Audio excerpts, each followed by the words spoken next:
Some weapons are only found in the hands of those who are privileged. They are divine weapons. These weapons are the materialization of a person's soul. Thanks to this, these pieces of equipment are endowed with unique abilities. A noble family once defeated the evil god, the Catastrophe Duchy. From birth, its members have everything: bodies built for combat, exceptional talent for battle, and divine weapons that are truly incredible. The protagonist was born into this family and dreams of becoming a great hero one day, proudly wielding the divine weapons he possesses. At least that's how it should have been. But during the oracle ceremony, when one's divine weapon manifests, he ended up discovering that he wouldn't have one. It was the first time in the history of his family that this had happened, making him the first great failure. Because of this, he was considered inferior and suffered constant humiliation, being called a public embarrassment. The family's second son, Zane, was naturally unsympathetic. To him, useless people like the protagonist who failed to attain a divine weapon did not belong in that place. He used this as an excuse to massage the protagonist's face in an unintentional manner, performing temporary facial harmonization sessions on him. Jessica and Sarah also watched, doing nothing. Jessica, in particular, seemed to enjoy the humiliation sessions. Sarah, on the other hand, did not like what was happening. She tried to intervene in some way, attempting to stop it, but Jessica made her trip and fall to the ground. She did this because Sarah had been called there to observe, to witness what happens to those who are weak and have no future. She was not supposed to intervene. Seeing Jessica step on his friend's head made him worried, but he was in the middle of an involuntary massage session and was reminded of that. His aggressor said that filthy hybrids are too attached to each other. While beating the protagonist, he continued to insult him with words. They were children of concubines, so they were constantly humiliated by the others, being called mutts. After being beaten, he apologized for not being able to protect Sarah as he was too weak. With a big smile on her face, the girl told him not to worry, as she had promised to always stand by his side. But the boy did not want to remain in this situation. He told her that he would become stronger and stronger, even if he did not possess a divine weapon. He also promised that he would protect her with his own life. After embracing each other, she thanked him for making that promise. And he was not able to live up to that promise because just a few days later, he was banished from the family. He immediately began to grieve, overwhelmed by rage. Because he knew that she would be persecuted, he needed to become strong enough to take her out of that place. Mastering skills with a normal weapon was useless against a knight with a divine weapon, so he had to become even stronger. In truth, he had no other option available. He placed a bag full of money on the counter of that shop. Showing the gold coins, he said he would take one weapon of each type, an unusual request. The shopkeeper thought the boy was about to start a personal war. 2 years had passed since he had been exiled from his family. Riding a horse, he continued his journey. The boy had learned a few things, but he still did not have a divine weapon. Before him stood several enemies, dangerous monsters. He had many weapons to use against them. He was also eager to finally begin the fight, because he had mastered all of them, becoming formidable. He even had a firearm, ideal for collecting debts from delinquent borrowers. There was nothing the creatures could do against him. At the end of the battle, a hooded man seemed to be watching everything, until he finally decided to speak to the boy. He wanted to know if that boy always carried all those weapons, and if this was the concern of someone who had failed to obtain a divine weapon. He had already forgotten about the trap he had set and was looking for someone he could trust. Someone with enough potential to eventually become a great hero. The protagonist could only have one impression of this mysterious figure. His conversation seemed like the ramblings of a madman, but an intense blue glow appeared in the man's hand, firing a bolt of energy toward the boy. A shining object was in front of him. It looked like a weapon, leaving the protagonist genuinely impressed by what was happening. The man said he would trust the boy, leaving that weapon with him. Still embedded in the ground, the object glowed while releasing energy. He thought it might be a sword and started to approach it, until he finally touched it with his hand, only to realize that what he had received was just the sword's scabbard. The Divine Sheath of Avalon, an item that allows its user to store their divine weapon and pass it on to another person. Passed down from generation to generation, it now holds the weapons of those who are the 5 greatest in history. Whoever is able to wield it will have the best armaments on the planet. The boy's determination is focused on achieving complete mastery of that item. Since that event, 3 years had passed. He was with his mentor and a dragon soared across the sky. The creature charged at them, furious. It had prepared its flames ready to annihilate all living beings from the face of the earth. But that heat was not a concern for the protagonist, who remained unimpressed. He immediately invoked Avalon and the white sheath appeared in his hand.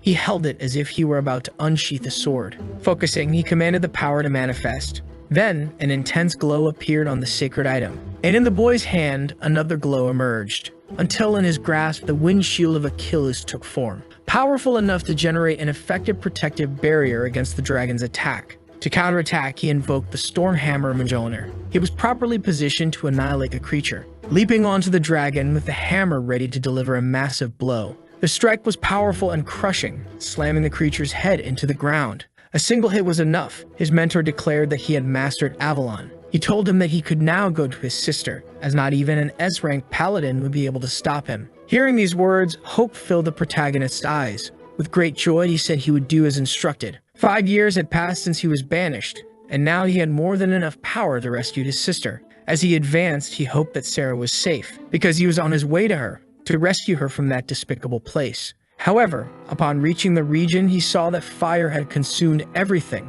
He did not know what could have happened and immediately became very worried. Amidst the flames, he saw several banners raised. He quickly recognized those symbols. They belonged to another duchy, the Roth-Windsor. A fierce battle was underway, a civil war. This was definitely not good. He'd rushed into the castle, desperately searching for his sister, approaching a massive gate that was already slightly open. But upon entering the hall, he was met with a heartbreaking scene. A severely wounded body lay on the ground. It couldn't be possible that this had happened. That was the body of his dear sister. He took her into his arms, deeply concerned.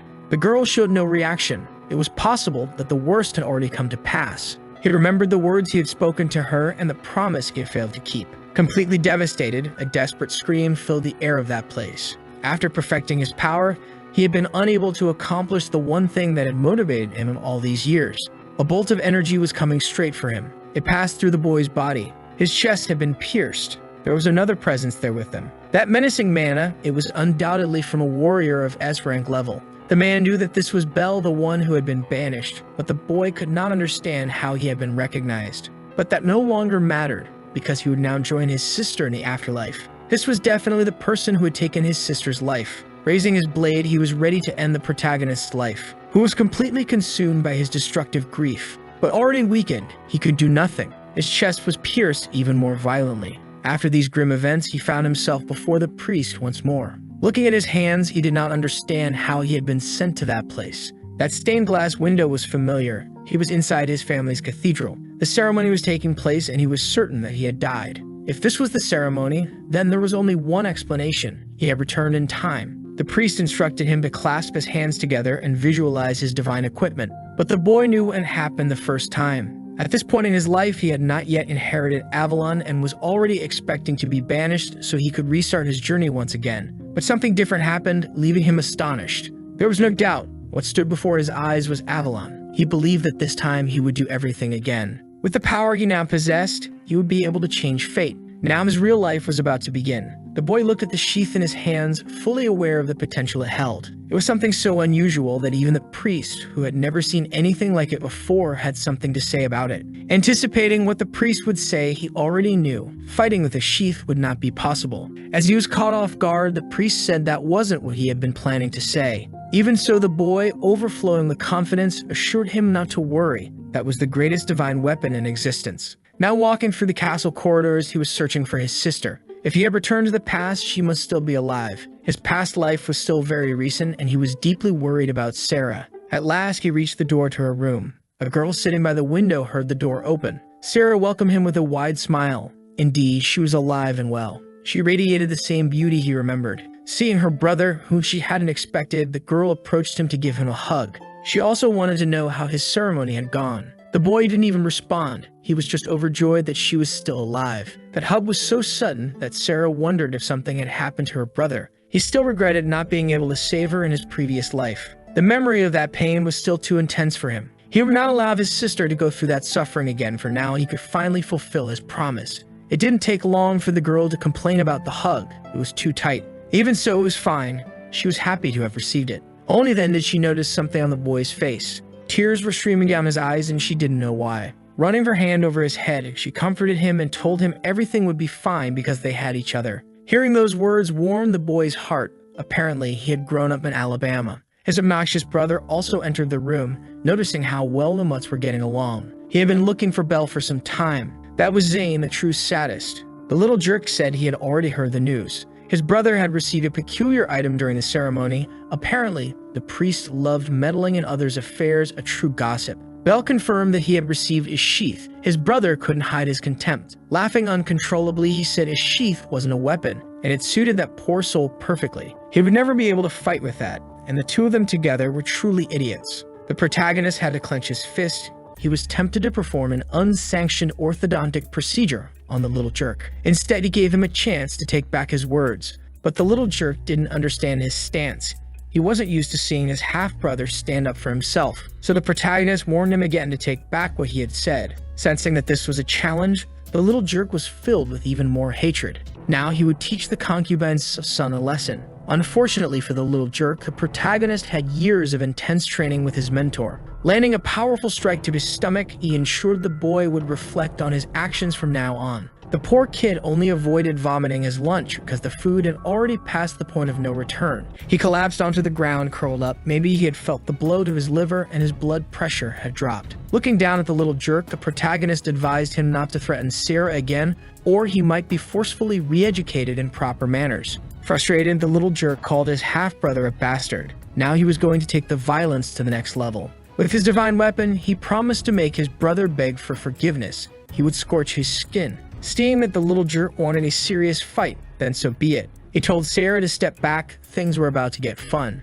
But he reassured her first, telling her everything would be fine. He would handle this situation with ease. Preparing for battle, he summoned the mighty Avalon into his hand. Now he was armed with the mysterious sheath. His brother refused to believe he could be defeated by an object that wasn't even a weapon. After all, he was already an E-rank paladin. A bastard like him would never stand a chance. That was somewhat relevant. Paladins were divided into ranks. Everything depended on their strength. Upon receiving their divine weapon, they were automatically classified as F rank. By channeling mana into their weapon, they advanced to E rank. From D rank and above, that same mana could be used for special attacks. To surpass B rank, one had to master the unique abilities of their equipment. It was bizarre that the little jerk was bragging about being E rank. He still had a long way to go. The protagonist didn't even feel challenged by this. His overwhelming confidence only made the little jerk even more furious. Being even more provocative, he said his brother was being very cute. That was the last straw. He was going to strike the mutt with overwhelming force.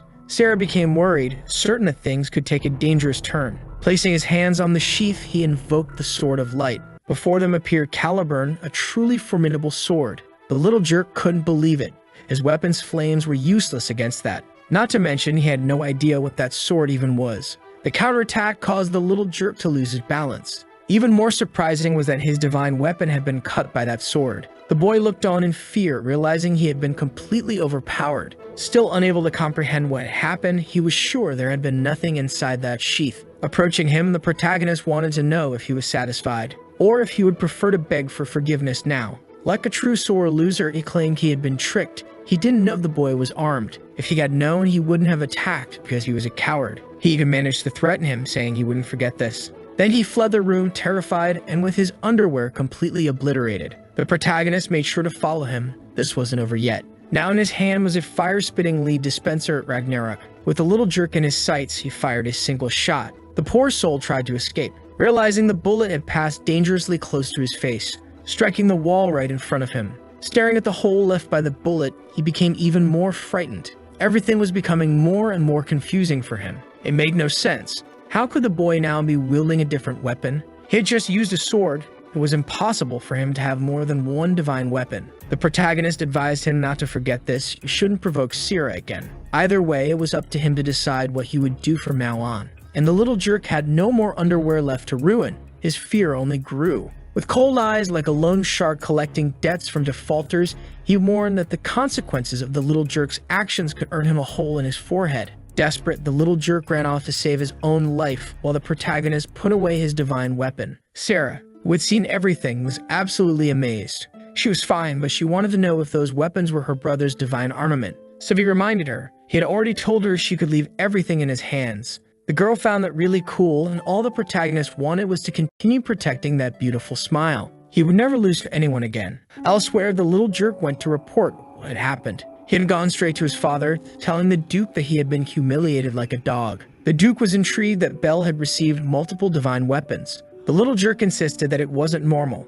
Bell must have made a pact with Beelzebub the Lone Shark, and because of that, he should be banished immediately. But the Duke ignored his words. He was too engrossed in the possibilities of having a powerful heir. Rising from his throne, he completely disregarded the little jerk. Asking where his father was going, he learned that he was heading to see Belle. He needed to confirm for himself if this was really true. After that event, the boy needed to rest for a while. He went to his bed to recover. He had won the battle, he was still in the body of a child. He was extremely exhausted as he still couldn't control his mana with mastery. That should have been a fire shot, but it ended up being a regular shot. He was definitely still at F rank. He needed to improve his strength, but he knew he couldn't remain at this power level. He began to recall the battle he had witnessed. It was the Webtoons. That symbol belonged to them. They were a family with whom they had an old rivalry. Anything could have been the spark that ignited that conflict. Surely the one who had attacked him must have been from that family. But this time, things would be different. He would protect his sister. And to do that, he also needed to be more respected within his own family.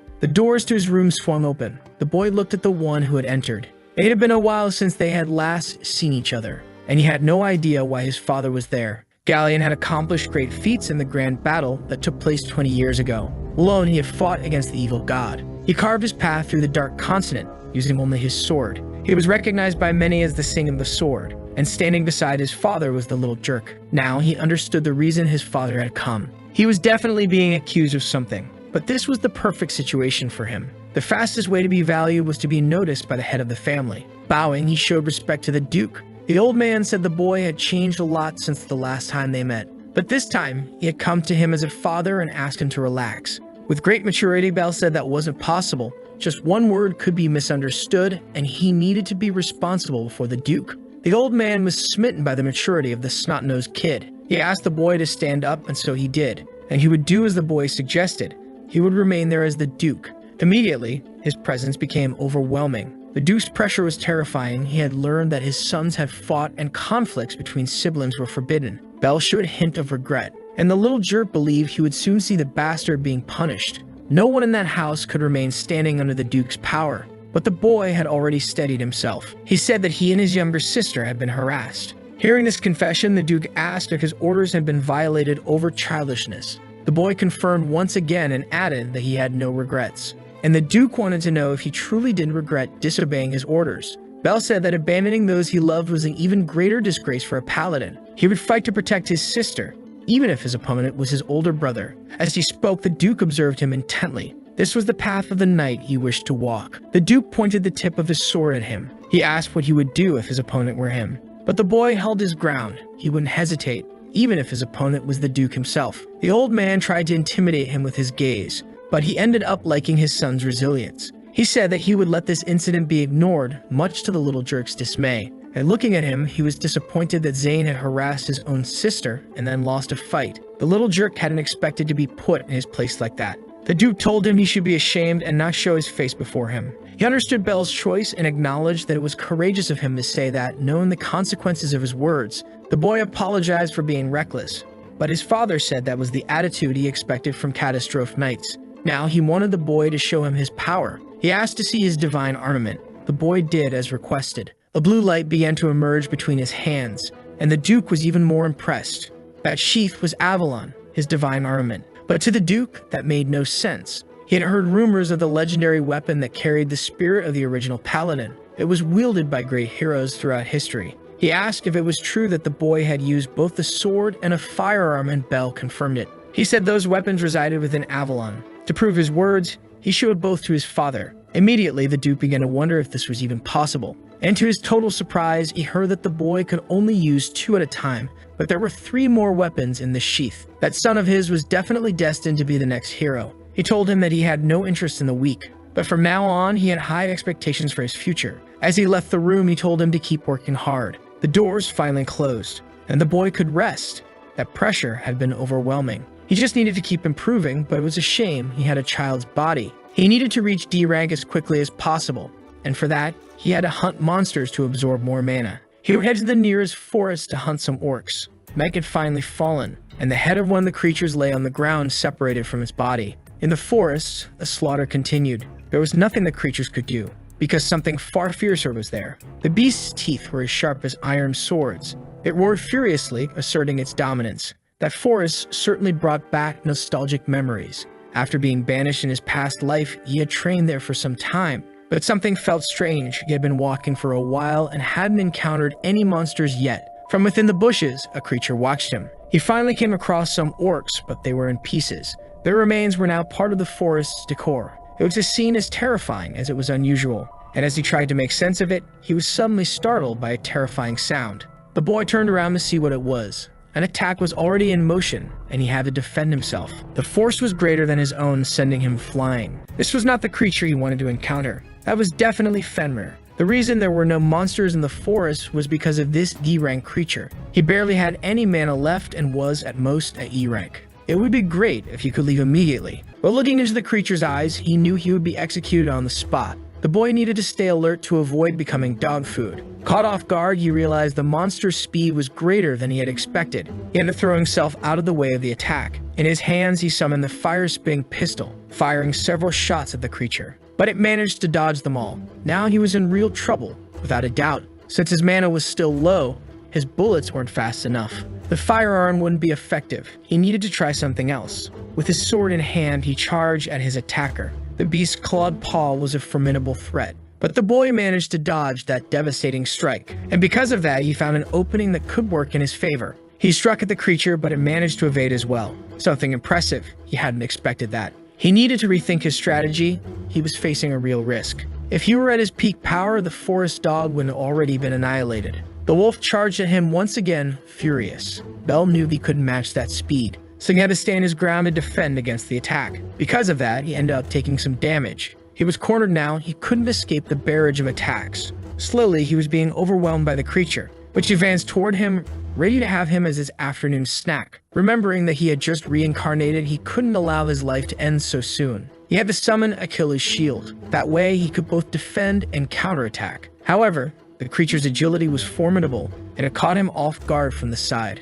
The boy fell, losing his grip on the shield. The fight couldn't continue at this pace, or he would end up as that aggressive dog's next meal. The weapons he had used so far had been completely ineffective, and using the hammer against it would also be difficult since its attacks were too slow. Only one weapon remained to try. With no other choice, he had to use it immediately. The creature was ready to finish him off. The boy closed his eyes, focusing. Just as he was about to be struck, he called Aegis to himself. But the creature's attack had already been executed. Unexpectedly, nothing happened. A gauntlet was now in his hand, wrapped in dark energy. He hadn't wanted to use it, but it was better than dying a second time. The creature was prepared to attack once again. In fact, it had become even faster. But the battle was already over. The boy had also become much faster. With the hammer in hand, he was now above the creature. It wouldn't be able to keep up with him now, and the hammer was already prepared to crush skulls. A precise and devastating blow struck the creature, which writhed in agony, its teeth rearranging themselves in its mouth. Aegis was the goblet of darkness. It increased the physical strength of its wielder. But that wasn't all. Whoever used it would begin to hear a voice giving them orders to destroy. The wolf was still alive and even more furious. As time passed, the wielder only grew stronger, and his desire to take lives intensified. He eagerly awaited the creature's next approach, dodging all the attacks coming his way. Now the wolf was at a disadvantage, and the boy seemed to be thoroughly enjoying himself. At last, the wolf no longer belonged to the world of the living. The protagonist was relieved to have ended it quickly. That weapon couldn't be removed in battle, and its effects grew stronger over time, dragging its user into darkness. Now he needed to understand why there was a Fenrir in that forest. While he was thinking, he noticed something different about the hammer. It seemed to be completely charged with energy. By defeating the creature, he could now use its attributes. Defeating powerful creatures was better than taking down weak monsters. He couldn't wait to test it out. In the castle garden, his sister enjoyed the afternoon under the shade of a tree. At last, the flower crown was complete. She hoped her brother would like the gift, but someone snatched the crown from her hands. The girl sneered, saying the flower crown was hideous, but that was fitting for a filthy girl like the one who made it. That wretched girl's name was Jessica. She wanted to know what Spencer thought about it. The bizarre-looking boy agreed with Jessica. He was there only to obey her. As she tossed the flower crown into the air, it was immediately destroyed. Spencer had used a whip to do it. Sarah didn't like that, but she was defenseless. Jessica was bored. There was nothing to do there. With a weapon in hand, she invited Sarah to go with her. It was time for her to practice and improve her aim, firing a shot at the girl, who cowered in fear. Bell appeared, blocking the shot with his sheath, declaring that he would play with Jessica instead. Sarah was shocked. She hadn't seen him arrive. In fact, she was completely unaware of her surroundings. She never noticed anyone coming. Bell said he was also looking for an excuse to test his divine armament, but Jessica didn't understand what was happening. No mutt was going to get in her way. Bell was too busy trying to comfort his sister, telling her everything would be fine, and now he had something to take care of with the arrogant girl. The boy with the horrendous hair tried to position himself in an intimidating stance. Bell knew that this guy was some kind of servant to Jessica, so he made sure to stand before him as the son of the Duke. But he wasn't about to show respect to someone who was the son of a concubine. That only irritated the protagonist. Jessica wanted to know why he was so confident since he was weak and only got lucky defeating Zane. They believed the protagonist had just been lucky, and that Zane had been careless. And since he was only using a sheath as a weapon, he must be the weakest of the weak. Closing his eyes, he told her it would be better if she saw for herself. Whether what he had was luck or talent, Jessica hadn't expected any of this. She became uneasy, ordering Spencer to take care of that trash immediately, something he would do with great pleasure. Wherever his whip struck, ice formed. Even so, Bell wasn't impressed. Spencer was a D-rank paladin, and his divine armament was an ice whip. He was much stronger than the little jerk, who was only E-rank. But the protagonist was the protagonist. The boy said he would freeze his victim's legs so he couldn't escape, then his arms and body until he couldn't move at all, ending with slaps to his face until it was unrecognizable. Bell said he talked too much, and now the side character would be reminded that he was a side character. Spencer warned him not to underestimate him. Now he would turn him into an ice pop. The whiplash toward Bell, but the boy easily dodged it. Jessica couldn't believe he had managed to do that. For a D-rank paladin, he wasn't bad, but he was still just a side character. And the protagonist had trained relentlessly in his past life. This was nothing more than a child's pastime. Sarah was even more impressed. Her brothers seemed to be dancing. Meanwhile, Spencer became deeply irritated, saying his victim only knew how to run. So Bell would show him that he wasn't running away. From now on, he wouldn't dodge anymore. Everyone there was shocked by his overwhelming confidence. Bell wanted to see if the arrogant fool could follow through on his threats. Spencer fell for the provocation and charged to attack. Now he would freeze him completely. The whip struck toward Bell, who stood with his arms open. It hit him multiple times, but nothing happened. Sarah became very worried. The ice finally formed. His arms and legs were now frozen. If he couldn't move, it was time for Spencer to strike his face. Bell wanted to know if that was all he could do, because if it was, then it was his turn to attack. Spencer hesitated at those words. Bell immediately called for Ragnarok. The sheath at his waist began to glow, and a firearm appeared in his hand. To the arrogant fool, it was impossible that he had two divine weapons. To break free from the ice, Bell started releasing his mana, and from the gun, fire began to emerge. Now he was free to move again. Jessica couldn't believe Bell had done that. It wasn't possible that he had two divine armaments, let alone that he could use their attributes so effectively. And now it was time to deliver punishment to this arrogant existence. He fired intense flames at Spencer. Spencer knew he was in trouble. He tried to defend himself using his ice whip, coating his body in ice, believing that would be enough to block the approaching flames. Bell knew this wouldn't even be difficult. The fire kept advancing. The bullet completely pierced through that block of ice. Spencer couldn't believe he was about to be crushed so violently. The projectile struck his chest with tremendous force. The impact didn't pierce through him, but it caused considerable damage. He fell to the ground to Jessica's horror. The mud had shattered the ice and defeated a E-rank paladin. And since she was only E-rank, she knew she had no chance at all. The protagonist looked at her. He told her it was all over now. The girl summoned her divine armament. She told him not to come any closer. The fear was so overwhelming that she couldn't hold her weapon without trembling. She fired multiple shots at him but missed every single one. Desperate, she begged him not to come any closer. But her feet were hesitant. She fell on her own, as fear was the most abundant thing in that place. Bell remained standing before her. Jessica's fear continued to grow. Before her stood someone who could end her life if he wished. Firmly, he warned her not to bother Sarah again. The girl couldn't respond. She was paralyzed. All she could do was flee while she still had time. Sarah ran up to her brother, extremely grateful. She wanted to know if the whip had hurt him, but he said Spencer was so weak it was pitiful. Sarah praised Bell's strength, but he told her he was only strong so he could protect her. She showed him the flower crown she had made since the other one had been destroyed. Placing it on Bell's head, she thanked him for always being there to protect her. Bell had received a gift from his sister. One day, he would make the whole nation revere this kind soul. The problem was that everyone that despised the children of concubines, improving his worth would be difficult. He needed to earn respect. And for that, there was something he had to achieve immediately. Outside the palace stood the Duke, meditating while holding his sword. His concentration was truly impressive. After some time, he executed a few cuts in the air. He was able to slice through the fallen leaves. Only then did he notice that Bell had approached him. He asked what the boy wanted by coming to him. Bell had come to request the Duke's permission. Interested, the Duke asked what the boy wished to ask for. Before making his request, he knelt before the Duke. The Duke was impressed by such formality. Bell wanted to take the admission exam for C rank.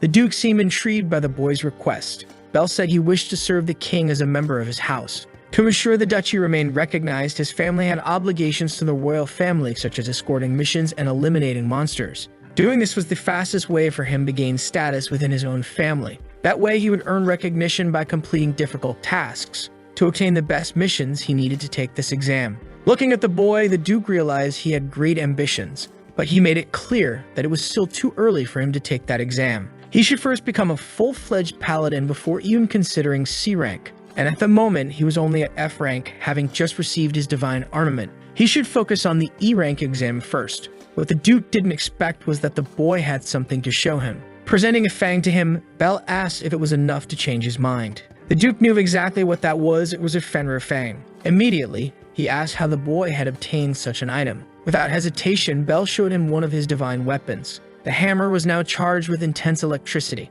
Bell admitted it had been a bit difficult, but he had managed to discipline that stubborn mutt. Seeing the energy surrounding that hammer, the Duke realized the boy could already use attributes. Moreover, he had managed to defeat a D-rank creature. The boy was truly strong and should be eligible for the C-rank exam. He would allow the boy to take the exam under one condition. He was not to even consider the possibility of disappointing the duchy. Filled with confidence and gratitude, Bell assured him he never would. At the exam site, he noticed several candidates had gathered. This was because C-rank was a wall for many people, completely insurmountable. The small boy caught the attention of the other candidates. Many of them were already adults, while he was just a child. He made his way to the exam reception. The attendant wanted to know who he was and if he was there with his father. But she was surprised to learn that he was there to take the exam himself. She suggested he return when he was older. The boy asked not to be treated like a child as he was also a paladin. As they spoke, someone approached Bell, telling him to stop playing pretend as a paladin. Little kids like him shouldn't be in this place. He should leave immediately.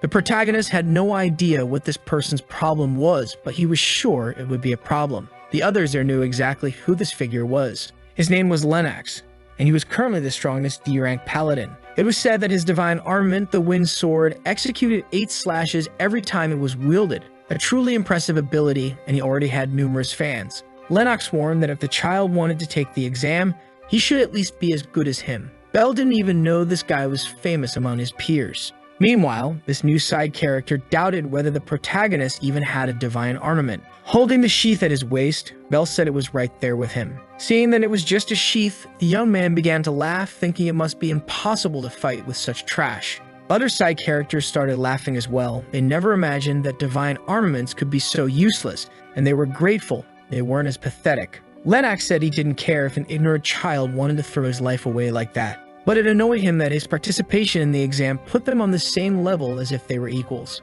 Taking his leave, he warned that the little piece of trash should return to his mother's lap. With the annoyance session over, Bell told the secretary to register him immediately. She wanted to know if he was sure about this, but he was unwavering. For that, he needed a recommendation from a B-rank knight or higher, as well as being at least D-rank himself. With that recommendation letter, he should be able to participate, resolving all issues. The girl knew that it was highly unlikely that anyone would recommend a child. But as she read the letter, she realized it came from the Duke of Catastrophe himself. Only then did she realize that the child before her was also the Duke's son. The participants gathered in the arena, the place where the exam would take place. The instructor began giving instructions on how the exam would work. First, it would be transported into a dungeon using that teleportation stone. They would have 5 hours to return with the Jewel of Light. In total, there were 3 of them inside the dungeon. Only those who managed to obtain the jewels would be promoted. The arrogant side character was convinced he was destined to be one of the winners. The competition before him looked intimidated, while the protagonist felt embarrassed on his behalf. After the explanation, the instructor asked if everyone was ready. Seeing the enthusiastic response from the group, the exam was set to begin immediately. It was the protagonist's turn to enter the dungeon through the teleportation stone. The rooms began to glow intensely, and he found himself transported to a completely different place. It was as if he had passed through a portal. He was finally inside the cave. It seemed that everyone had been sent to different locations on the first floor, so he needed to decide which road to take. Although the dungeon was large, he had plenty of time to complete it, and since he had the opportunity, it would be a waste not to make the best use of it. There were many creatures in this dungeon, and the more monsters he defeated, the greater his mana would become. Immediately, he gripped his sword, determined to hunt every creature that existed there. Inside the dungeon, the other candidates were struggling to defeat the creatures. They were formidable and highly dangerous. The eyes of those lizards were terrifying and violent, more than enough to intimidate the weak. The arrogant side character didn't understand why the others were struggling against such weak creatures. He could annihilate them with a wide grin, as it didn't require much effort on his part. His feats earned him the admiration of the others, and he continued to defeat the monsters. Overconfident, he declared that he wasn't mediocre like the rest. To be honest, he found the difficulty frustrating. The side characters were happy to follow him, as they would remain safe. Accompanied by them, Lennox warned that they would have the privilege of witnessing his skills firsthand, and that weaklings like them were only good for wandering around. After exploring the dungeon for a while, the group encountered a massive door. That must be the final chamber. He hoped he could find some real entertainment. Unexpectedly, there were multiple D-rank monsters in that place, and the jewels were positioned on an altar at the far end of the room. One of the creatures began walking toward the group. Lennox was confident he could slice it to pieces, delivering multiple slashes toward the monster. But his body was so tough and resilient that it took no damage at all. It was time for the creature to counterattack. For the first time in the dungeon, the arrogant side character found himself under pressure from one of the monsters. The blow was so strong that he lost his balance, but he was still shocked that his attacks had no effect at all. Even the other side characters couldn't believe what was happening. They immediately became worried because the other creatures had now focused on them. The guy from Clava had to act quickly to save his own life. He managed to strike one of the monsters attacking him, only to realize that physical attacks were completely useless against it. Meanwhile, the woman was struggling against the flying creature. This particular monster could attack with its feathers without even needing to get close. Lennox finally realized the difficulty level of this final exam stage. There was a monster capable of resisting each of their divine abilities. Against that stone creature, he was completely ineffective. Terrified and unable to act, he closed his eyes, expecting the worst. But the terrifying creature was destroyed before it could land a blow on the candidate. He opened his eyes, still in shock. Bell was relieved. If he had arrived a little later, the worst would have happened. He had quite a bit of fun while hunting, but Lennox immediately recognized him. It was the little piece of trash taking the exam. A monster immune to physical attacks was approaching him. Bell had to change strategies to deal with that creature. The sword was the ideal weapon for this. Lennox was surprised that the boy's divine armament had transformed. Bell finished off that creature with a single strike. Now he had to deal with the one flying in the air. He had the perfect equipment for that, capable of firing multiple shots. Riddling the creature's body with bullets, he turned it into a winged sieve. The other side characters couldn't believe that the boy was truly strong, considering that his divine armament was just an empty sheath. Lennox had no idea how it was possible for him to have multiple divine armaments. Not to mention, the boy had immense mastery over each one. Since time was short, he had to finish off the creatures quickly. Watching from the sidelines, the arrogant side character couldn't believe that a child could be this skilled. While he remained in shock, the protagonist continued defeating the creatures. With everything properly taken care of, he just needed to collect one of the jewels. He finally reached the altar where they were positioned. The side characters approached him, ready to start their flattery session, something the protagonist found incredibly annoying. They quickly revealed their toxic nature by belittling the one they had been worshipping just moments ago. They said that compared to the child, he was absolute trash, and they had always been wrong about him. Lennox's confidence had been completely shattered by that experience. The two side characters believed they would claim the remaining 2 jewels. Without saying a word, Bell summoned his hammer. He had already obtained the necessary jewel for his own approval, and he was ready to do something very entertaining. He struck the altar with a powerful blow, to the shock of the 2 groveling side characters. They asked what the hell he had done. He had destroyed the remaining jewels. Showing them the only jewel left, he told them that if they wanted it so badly, they just had to come and get it, adding that besides being useless, they were just sycophants who leached off other people's talent, people who took pleasure in belittling those who were no longer useful to them. They were unworthy of calling themselves knights. Being scolded by a child utterly devastated their egos. Bell left the room, abandoning the side characters there. Lennox seemed to have learned something from that reprimand. He recognized his weaknesses, admitting that he had been arrogant, and thanked Bell for it. But he wouldn't let that be his downfall. The protagonist found it surprising that he had been honest and had ambitions, confirming that one day they would meet again. Outside, the boy celebrated. He was finally a C-rank knight, and since he had hunted many monsters, his mana had increased significantly. Now he just needed to gain respect within his own household to be able to protect his sister. At last, he arrived at the Duke's residence to share the news.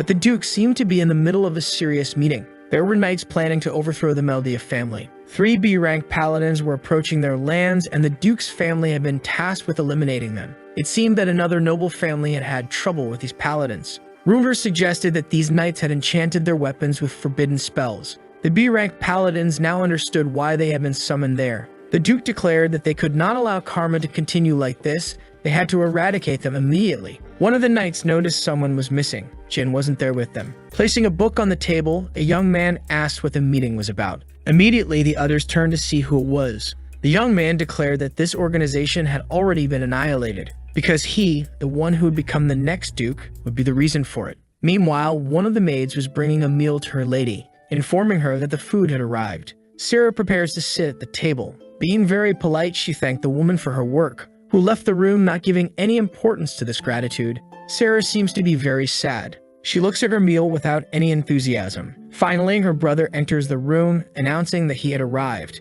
He looks at her with great joy. Sarah responds in the same way. She does not know where he had gone and was very worried. Belle informed her that he had to take care of something important and that he brought gifts for her. On the table now lies a complete meal. Sarah was very happy with the apple pie that had been brought, and she hopes to eat all of it in the company of her brother. But that is not the time to enjoy his sister's company. The food is always the same, since even the servants despise the children of concubines. He needs to work hard to improve his sister's quality of life immediately. The meeting with the Duke is still in progress. He is impressed that one of his sons managed to defeat Karma alone. This can only mean that Jin has already reached level A. As expected from the Duke's eldest son, he is on another level. After that, he also sat at the table. He wants to know if his father has anything else to say. He said that the king had assigned another task to their family. They were to escort Princess Rilke Schudevillain. She would pass through a city near the duchy, and they should ensure her a safe journey. One of the knights wondered if the royal guard was not enough. Another said that the royal family should not yet be informed that karma was no longer a problem. Thus, the safest route should pass through Rikata. While they were talking, another person entered the hall. The boy asked them to wait before making a decision. His appearance caught everyone's attention. The knights know that this is Belle. The Duke could not deny that he was very pleased with his son's talent. It seemed that the exam was already over. Showing his certificate, the boy confirmed that he now belonged to level C. It is impressive that he achieved this at such a young age. Now, the Duke wanted to know why he interrupted them. He wanted to suggest a different route for this journey. One of the knights was surprised that a boy had something to suggest. The route that passes through Rikata has no monsters, which is why there are so many bandits, and the journey would take 3 days. It would be better if the trip passed through the monster plain. One of the knights warned that that place was definitely dangerous, but the boy knows the monsters that inhabit that region. Most of them are chimeras and horrors of the dark. Both are nocturnal creatures, so traveling during the day would be much safer. Not to mention, it would take only a single day to reach the destination. The knight, unfortunately, had to agree with this. After listening to the boy, the Duke realized that he was assertive and knew a lot about monsters. Now it remained to be seen what they thought of it. Because the boy wanted to be entrusted with this task, he was confident that he could escort the princess safely. His stance made the Duke remain thoughtful. Finally, Jin made his participation in the dialogue. A threatening energy filled the air. He wanted to know why this mutt was speaking to them. The energy was so intense that even a plant on the table ended up drying out, and the other knights became fearful. Belle had already forgotten how terrifying his older brother's intimidation was. Even so, that was not enough to intimidate him. Revealing his divine armament, he said that he was also very serious, affirming that he would be able to escort the princess safely to her destination no matter what. Intrigued by the boy's confidence, Jin asked if he would be able to stop him. Belle affirmed that a knight keeps his word. Jin's servant ordered the boy to shut his mouth, as his words represented blasphemy against Jin. This was Razor, his brother's secretary, who by now must be a level B paladin. Jin seemed very interested in the boy, and he asked his secretary to put him to the test. Then, he also revealed his divine armament, for he was prepared to beat that child. He was going to teach a lesson to the son of the concubine. Immediately, he began to take steps toward the boy, who seemed very aware of his surroundings even though he had not moved. The secretary was about to deliver the first strike. Belle realized that this could be much more difficult than expected. Even so, he was able to defend himself efficiently, something that left the secretary impressed.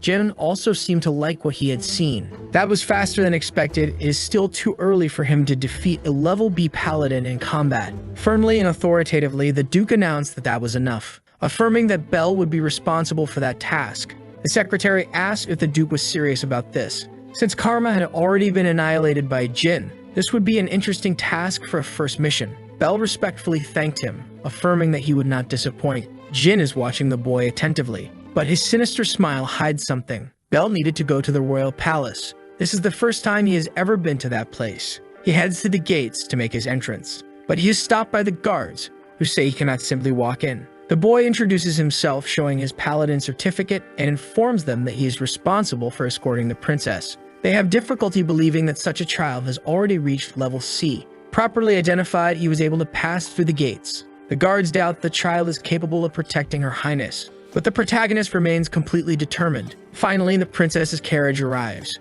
She said that her bodyguard is very cute. She apologized to him, confirming that she would not need his help. The man sitting on the throne wants to know if the princess has already departed. His servant confirms that she must already be on the road. Besides several guards in her company, the duke's son is also part of her escort. He heard that this son is Belle, who must still be a child. Imagining that he must be extremely talented, he asked his servant to be cautious, authorizing him to use his secret weapon if the situation called for it. Revealing blades in his hands, he stated that there would be no need, because his specialty is eliminating people without them ever realizing it. The carriage continues on its way. Inside it are the princess, the protagonist, and the guards. That task is very simple, but of great importance. Completing it is essential to helping his sister. But there is a catch to this. He does not feel comfortable at all. It seems he has not been well received. Excusing himself for what might be a rude question, he wanted to know why the princess said he would not be necessary. She takes a moment to answer, saying that she does not like to depend on others.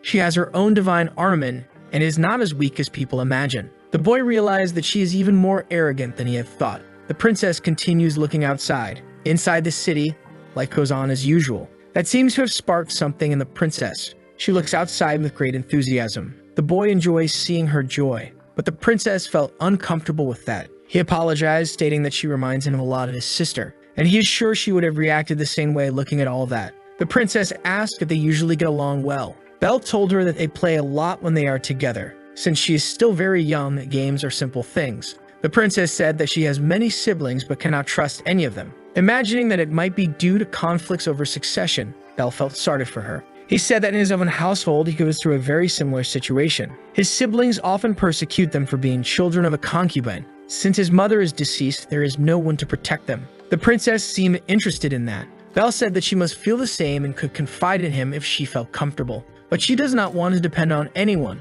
much less on someone like him. The boy does not know what her situation is, and assuming that he understands, something was disrespectful. Around the road, outside the walls, they are being watched. Night finally fell upon them. They reached their destination in one day as planned. But for the princess, it had been very exhausting. The gates open, and she is received. Only she does not know who this young man is. His name is Peter, one of the knights of that kingdom, and he said they are happy to finally welcome her. Belle had heard of Peter before, but could not recall at that moment, and he found it very strange that they were received outside the city. Those who had prepared the ambush were ready to act, and the princess's entourage remained outside. The boy noticed that there were many guards there, but it was still suspicious. A dagger was thrown at them. Belle knew that the princess would be an easy target outside the castle. He managed to react quickly and protect her with his divine armament. She and her guards were immediately startled.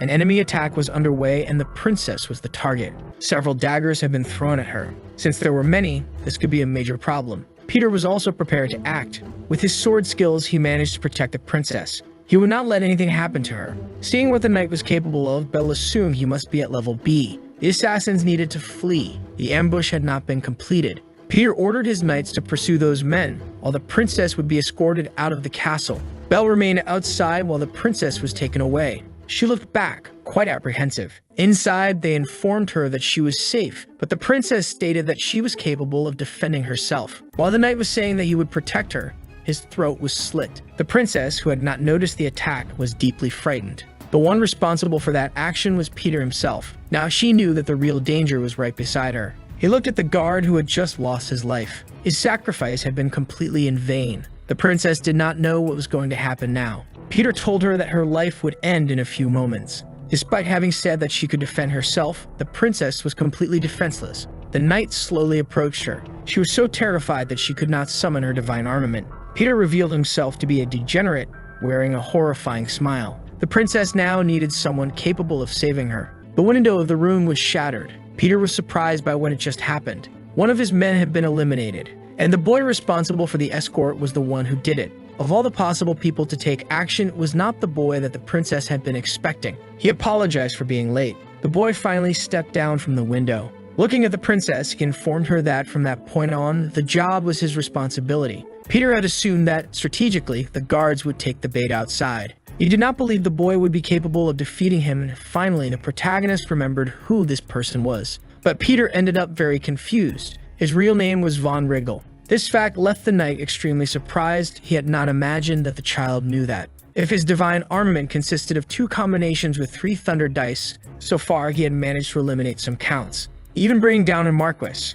Impressed by the child, he wanted to know how he had discovered all this. In his past life, he was the one responsible for bringing him justice, which is why he knew all these details. The boy had not imagined that he would go after the princess one day, but now he would not escape his fate. Even though he was just a child, Peter felt quite intimidated by him, but he still acknowledged that it was an interesting situation. Even if he had been investigated by the child, the boy would never be able to defeat a level B paladin, and indeed, it could be an insurmountable challenge for him. But if his opponent was Peter, he would not have any difficulty. Annoyed by the protagonist's audacity, he said he would make him regret those words. The boy already knew that Peter would start by throwing his weapons, and that was exactly what he did with his set of daggers. The boy dodged all of them without difficulty, because he already knew that his opponent would launch a surprise attack, executing a diagonal slash with his right hand. Peter was astonished that he had missed all his attacks, but the protagonist already knew he would try to surprise him from behind. His hand was already prepared to summon his divine armament, and with his sword, he managed to block the surprise attack. He already knew all those moves. Peter did not understand how that little piece of human filth could match his speed. Bell said he could finish him off at any moment, so if he valued his life, he had better surrender now. But his opponent was overcome with deep rage. Feeling underestimated, he warned that he would turn that brat into tiny pieces. With his anger, his attacks became even more predictable. That was his weakness. Guided by his fury, he delivered multiple strikes, but none of them were able to reach the child. The princess was impressed by his combat skills. Even though he was small, he was fighting an assassin as if it were something simple. He silenced all those attacks. The princess realized that, in truth, she talked too much. The ring on one of her fingers began to glow, and the protagonist, now out of patience, announced that he would put an end to this once and for all. The first attack he struck against his opponent was effective. Peter had been wounded. He needed to rethink his attack strategy. He realized that all his movements were being read. Things were happening just as his boss had warned. That boy might be extremely talented, or there could be something else about him, so he should not be careless. Facing the difficulty, he decided to use his greatest trump card. The protagonist was aware of this. He would use his ability an impenetrable barrier of light, and he told him that this was no problem at all, as he would be able to overcome this challenge. Peter believed the boy was merely being arrogant, so he began to open that small vial. Even knowing what it might be, the protagonist grew worried. Those were the tears of the Dragon King. After throwing them to the ground, it seemed as if he had used some kind of stimulant. That was a rare item that multiplied the user's mana for a brief period of time. Peter said he would make the child regret not being cautious. He threw his daggers, but this time it was different. They were noticeably much more powerful, and the boy needed to be careful, because now he was surrounded by all those blades. They had stopped in the air, completely encircling him. Peter believed his victory would finally happen, because the boy had been imprisoned inside a barrier of light. He felt his body being lifted into the air through magnetism. The princess grew worried about her bodyguard. He had to use his shield to try to break free. Using the power of the shield, he attempted to obliterate the barrier. But the wind his weapon produced was not strong enough. Peter was not done demonstrating his abilities. His daggers began to glow even more with an electric radiance. Energy coursed through the entire barrier. Inside it, the boy writhed in agony. Peter said he would make this stage quick. Almost losing consciousness, the boy realized he could not end like that. While he was weakened, arrows began to fly across the room. They were aimed at the daggers. This caused the barrier to be completely destroyed. Only then did Peter realize what was happening. The princess had managed to use her divine armament. That paladin was risking his own life to save her. She could not remain afraid forever. Her intervention only made Peter even angrier. He lunged at his victim to finish the job. And now the princess was overtaken by fear. But the protagonist only needed that small amount of help. Finally, the assassin understood that he was in trouble. His body was struck by a deep and effective blow. It was enough to render him incapacitated. Bell had won that duel. His opponent's body collapsed to the ground, completely motionless. Once recovered, he asked if the princess was hurt. With a sad expression in her eyes, she said nothing to him. But she approached the boy. Touching his face, she told him that he was the only one injured in that room. Apologizing, she said that he had been involuntarily caught up in the succession conflict, but the boy assured her that this was no problem. In fact, the princess was as strong as she had claimed to be. To which she replied that she was not as strong as her bodyguard. Very grateful for his help, she told him that if he ever needed it, she would stand up for him. Kneeling, the boy expressed his gratitude for the princess's help. She looked at him with great admiration. Removing the ring from her finger, she wished for him to keep this small artifact. As a token of her gratitude and friendship, Belle knew exactly what that artifact was. That was no ordinary ring. Finally, the mission had been completed without casualties. He was received by the Duke. He listened to everything that had happened during the princess's escort. Belle stated that he had successfully completed the task, but the Duke noticed that there was something more to it. On one of the boy's fingers was the Ring of Solomon. It had been given to him by the princess as a sign of her trust in him. This was a valuable artifact, one of the royal family's treasures, a source of mana. It was unbelievable that the boy had obtained such an artifact. He might be even more impressive than the Duke had imagined. Realizing this, he could not hide his satisfaction. He informed the boy that he would enlist him in Athens immediately. He had not expected to receive this news. Because that was an elite academy for paladins, its access was exclusive to noble families. Most members of his family were educated by private tutors. Tradition dictated that only potential successors of the family attended the academy. This could only mean that he was now in the race to become the heir. The Duke ordered him to continue training until he was notified about the start of his classes. The boy still had something to say, and his father wanted to know what it was. Standing before him, he remained firm, because he had a request to make now. The doors opened. He was already outside the hall with his sister, who was very happy. She cannot believe that this is her new room. Her bed is now much more comfortable. It was the Duke himself who gave permission for this. He requested that they move into the main house, as this would contribute to earning the respect of others. The girl cannot hide how happy she is. She notices something different about the boy's hand. There was a small wound on it. He said that he got injured on his last task. Knowing this made her a little worried, but soon they went back to playing. That made him feel even better. Sarah would definitely be well taken care of from now on. Now he needs to focus on his future, because in 5 years a catastrophe will happen. His sister could be in danger again, and he needs to gather information to find out who is responsible for it. And to do so, he must become the heir of his family. Jin's servant goes to his room to report something. He bows, waiting for permission. But Jin remains focused on his painting, staying deeply concentrated on it. The servant reported that the bastard brother would be sent to Athena Academy. He was the first since Jin himself. They should eliminate him immediately. But Jin had no interest in that. He put his painting aside for a moment. He stated that his brother posed no threat for now. His brother's growth would be advantageous as well, because there was something he truly enjoyed doing. His servant was surprised by that. Jin revealed himself to be a true degenerate, who enjoys crushing things after they have fully developed. Given that, it would be done as he wished. Even though his master had already given the order, he considered this a risky strategy. The boy had multiple divine weapons and had already managed to defeat a level B paladin. He needed to make his move immediately, purely out of precaution. Belle was outside training. He needed to develop his unique abilities, and it would be ideal to hone them before entering the academy. The problem was that, to do this, he would have to hunt countless monsters. Through the reflection of his sword, he saw that his brother's servant was approaching. He needed to stay alert to this approach.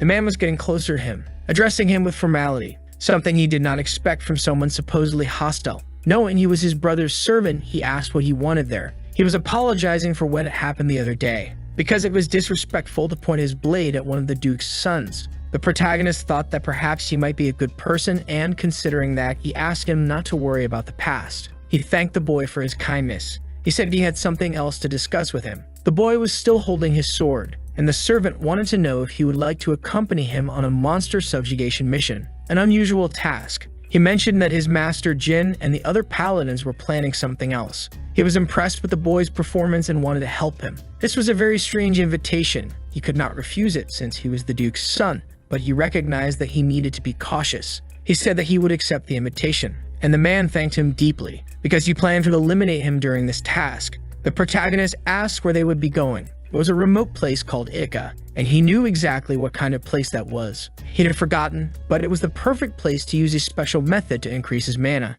Ambrosia was a rare item that permanently increased the user's mana. The carriage set off toward the location for the monster eradication. The protagonist was inside it, eager to eliminate some creatures while thinking how great it would be to get some ambrosia. But the chances of obtaining it were slim. To do so, he needed to enter a hidden dungeon, and he knew the location of one of these hidden dungeons, because it would appear near that city called Ithaca. Since it was already nighttime, they needed to find lodging. The man would pass along the necessary instructions. They needed to eradicate some leviathans. They had been informed that several of them were in that location. They were level C monsters. Since it was already late, they would start at dawn the next day and needed rest for that. The boy said he would go to his room. As he climbed the stairs, he was being watched. The man thought he was an idiot who did not know what was happening. He would make everything look like an unexpected accident. No matter how talented he was still at level C. It would be easy to take him out. Once in his room, he assumed that Razor must already be asleep. He summoned his shield, using his wind magic through the window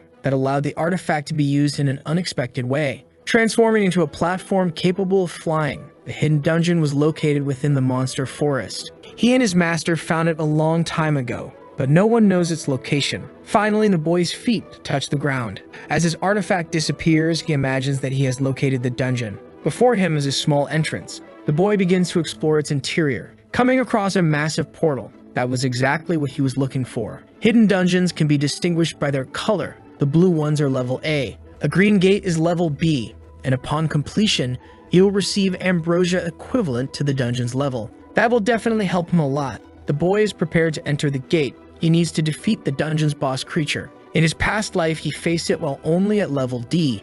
His master had warned him that it was too early, and it might still be difficult for him now, but he cannot retreat just because of fear. He placed his hand inside the gate. Passing through it, he thought about how he needed to get stronger as quickly as possible. Inside the dungeon, he was already battling the first creature, but it did not seem challenging enough. He observed the movements of that phantom knight, which was prepared to advance and attack once more. It delivered swift and precise strikes, but the boy was able to keep defending himself, and in doing so he found an opening in the attack, striking the knight while it was completely unguarded. But his strike was not enough to defeat it. On the contrary, the force of the impact threw the boy backward. He needed to switch weapons, and now he wielded the mighty hammer. With it in his hands, he managed to land another blow, yet the creature remained unscathed. Physical attacks were not enough to destroy that armor. It was up to him to try another strategy. Using his sword once more, he made his blade shine. He was going to attack using magic. The strikes hit the armor. Even so, they failed to cause any damage. He had never seen a creature like that before, but he understood that he was still only at level C. Once again, he was pressured by the Phantom Knight's attacks. At a disadvantage, he needed to think of another strategy immediately. If the creature had a shield, it certainly must have a weakness. And the boy seemed to have figured something out. A mana-coated bullet should do the job. Now he was including Fire Spit. He began charging the attack that he would fire, and the Phantom Knight kept advancing in his direction. Only 2 seconds remained for it to be ready. The creature was getting closer and closer, until it was already in range to injure him. Finally, when the distance became short enough, his attack was fully charged. The shot was fired at the armor, proving to be truly effective. It was powerful enough to destroy the armor. The creature fell to the ground as it had been subdued. The boy also collapsed due to the recoil of the shot. With the battle over, he exhaled deeply in relief. A magical attack was the creature's weakness. It just needed to be strong enough. If he had not possessed a divine weapon like that, he would have been in serious trouble. The dungeon boss must be terrifying, but that was expected of a hidden dungeon. Even so, obtaining rare items from those monsters was a great opportunity. That potion could restore his stamina and mana. The boy drank it immediately, as he needed strength to continue. And that was exactly what he did, destroying every creature in his path, until he finally arrived where he wanted. Behind that enormous gate must be the strongest creature. He did not know if it would be a demon or a gigantic serpent, but he was about to find out. Finally, he entered the main hall. It resembled some sort of arena. The boy started hearing sounds. Before him, a shadow appeared, resembling a knight. His body started to shiver and his mouth became dry. The pressure was simply overwhelming, and the creature his eyes beheld was truly dangerous. Its eyes glowed with an intensely bright scarlet color. The knight slowly approached. It was certainly the dungeon's boss creature. He was preparing to face that terrifying monster. The boy needed to stay completely alert. The Phantom Knight looked at its sword, swiftly moving its weapon. Certainly, an attack was about to begin. In the blink of an eye, the boy needed to react or his fight would end much sooner than expected. The destruction that followed was utterly overwhelming. Bell managed to gain a bit of distance, but he still had to dodge the crushing blows. If he were hit by any of those attacks, it would be fatal. Once again, the creature turned toward him. forcing the boy to leap away. That was the opportunity he needed to summon his sword. Now he could attack as well. Finding an opening, he struck the Phantom Knight in the back, but its armor was much denser than he had expected. Once again, he would have difficulty breaking through that steel. The boy had no time to think. He needed to stay focused on his dodging. He decided to try the strategy that had proven effective earlier. Using his fire spitter, this was the best strategy he had. This time, he would charge the attack for much longer. A total of 5 seconds. He still needed a bit more time to charge the attack. And as soon as it was ready, he fired the Phantom Knight, hoping that it would be enough to win. The attack was heading toward the creature, impacting cleanly with no defense at all. To his total surprise, it had no effect whatsoever. He noticed a strange marking on the Phantom Knight's chest. That magic resistance was truly formidable. Once again, the boy found himself cornered. He was lucky that his agility was enough to keep dodging. Needing much more defense, he decided to use his shield as well. With it, he managed to block a direct attack. But that destructive power was far too dangerous. With trembling hands, he realized that something had happened. The Phantom Knight was changing its attack pattern.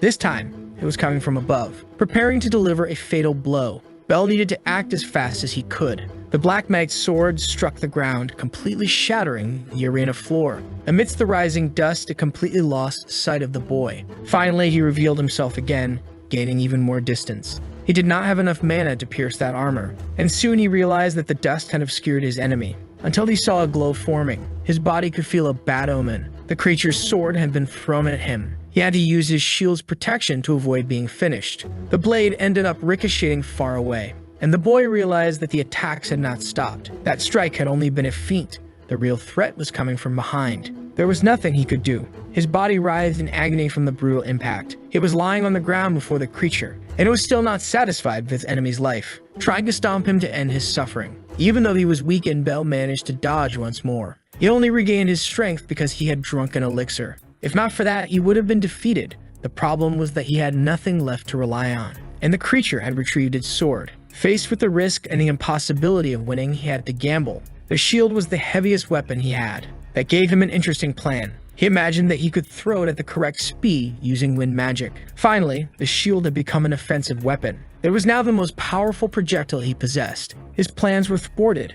The Phantom Knight managed to dodge, something the boy had not expected. And this time, he was completely unarmed. There was nothing left to stop that blade. Completely cornered, he realized he would not be able to dodge. And now there was no shield to protect him. He needed the trajectory to be corrected to have a chance at survival. Surprising the creature, the shield managed to hit it, buying him enough time to dodge the sword. Seizing the opportunity, the boy advanced. This time, he would change his type of attack. With the strength of his hammer, he hoped to cause some damage. The Phantom Knight knew it would not be able to dodge. The force of the impact proved devastating. After that, the creature fell to the ground defeated. Bell was panting after that fierce battle. His strategy with the shield had been very risky, but it had proven highly effective. Now he needed to stab whatever was inside that armor. But the boy had taken too long to do so. The knight was standing once again. That battle was not over. Unexpectedly, the armor plates began to fall, and the creature revealed its true form, something the boy had not yet understood. The monster was about to grab a latch present on the guard of its sword,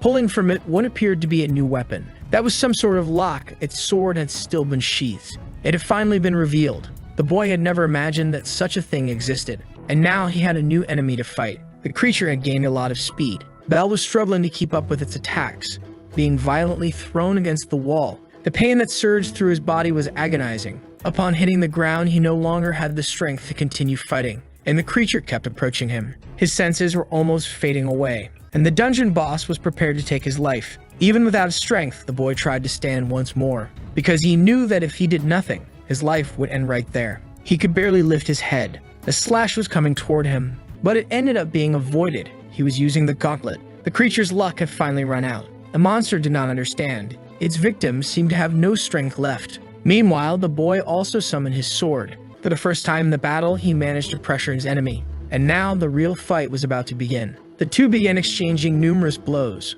Both were much faster now, and the battle extended throughout the entire arena. Without armor, the monster had actually become much stronger, but it was still not stronger than the protagonist when using the power of the gauntlet. He was confident that he would resolve this conflict now. The colored marking on the monster's body changed hue. It now glowed bright red. The The protagonist's sword passed through the creature's mirage. He immediately realized that his sword had cut through nothing, forcing him to defend against an attack he had barely seen. That color change made the creature even faster, and because of that, the protagonist was once again pressured. But he had not been defeated yet, and he needed more power to win. The more power flowed through his body, the riskier the situation became. That surge of strength was truly intoxicating. A grotesque figure appeared in his mind. The gauntlet was cursed. To receive that power, he needed to offer up his own soul, and the protagonist was about to make that pact. That mysterious aura began to envelop him, making him lose control. He could not resist so much power. It was as if his very existence was fading away. The entity warned him that he truly needed power now. The reason for his suffering was his own lack of strength. That was why he had always been oppressed. And because he was weak, he had ended up losing his life. By now, he should be exhausted from being so weak. It was time for him to be the one who took what he desired through strength. Little by little, he was losing control over himself. The creature saw this as an opportunity to execute him. But his opponent had already transformed his own power, now standing on equal footing with the creature's strength. The shockwave resulting from their blades clashing was devastating. There was only one thing driving him now, his insatiable desire for destruction. He no longer wanted to win, he only desired to destroy. And the creature would be his first obstacle. And after that, he would destroy anything that stood in his way. Even on the verge of losing control, the boy remembered his sister. That gave him a spark of awareness. Belle was still fighting the powerful creature. He realized that he could not pay this price now, because there was a beloved sister waiting for him. His battles were not motivated by the desire to take lives. The true motivation behind his desire to grow stronger was the need to protect his sister.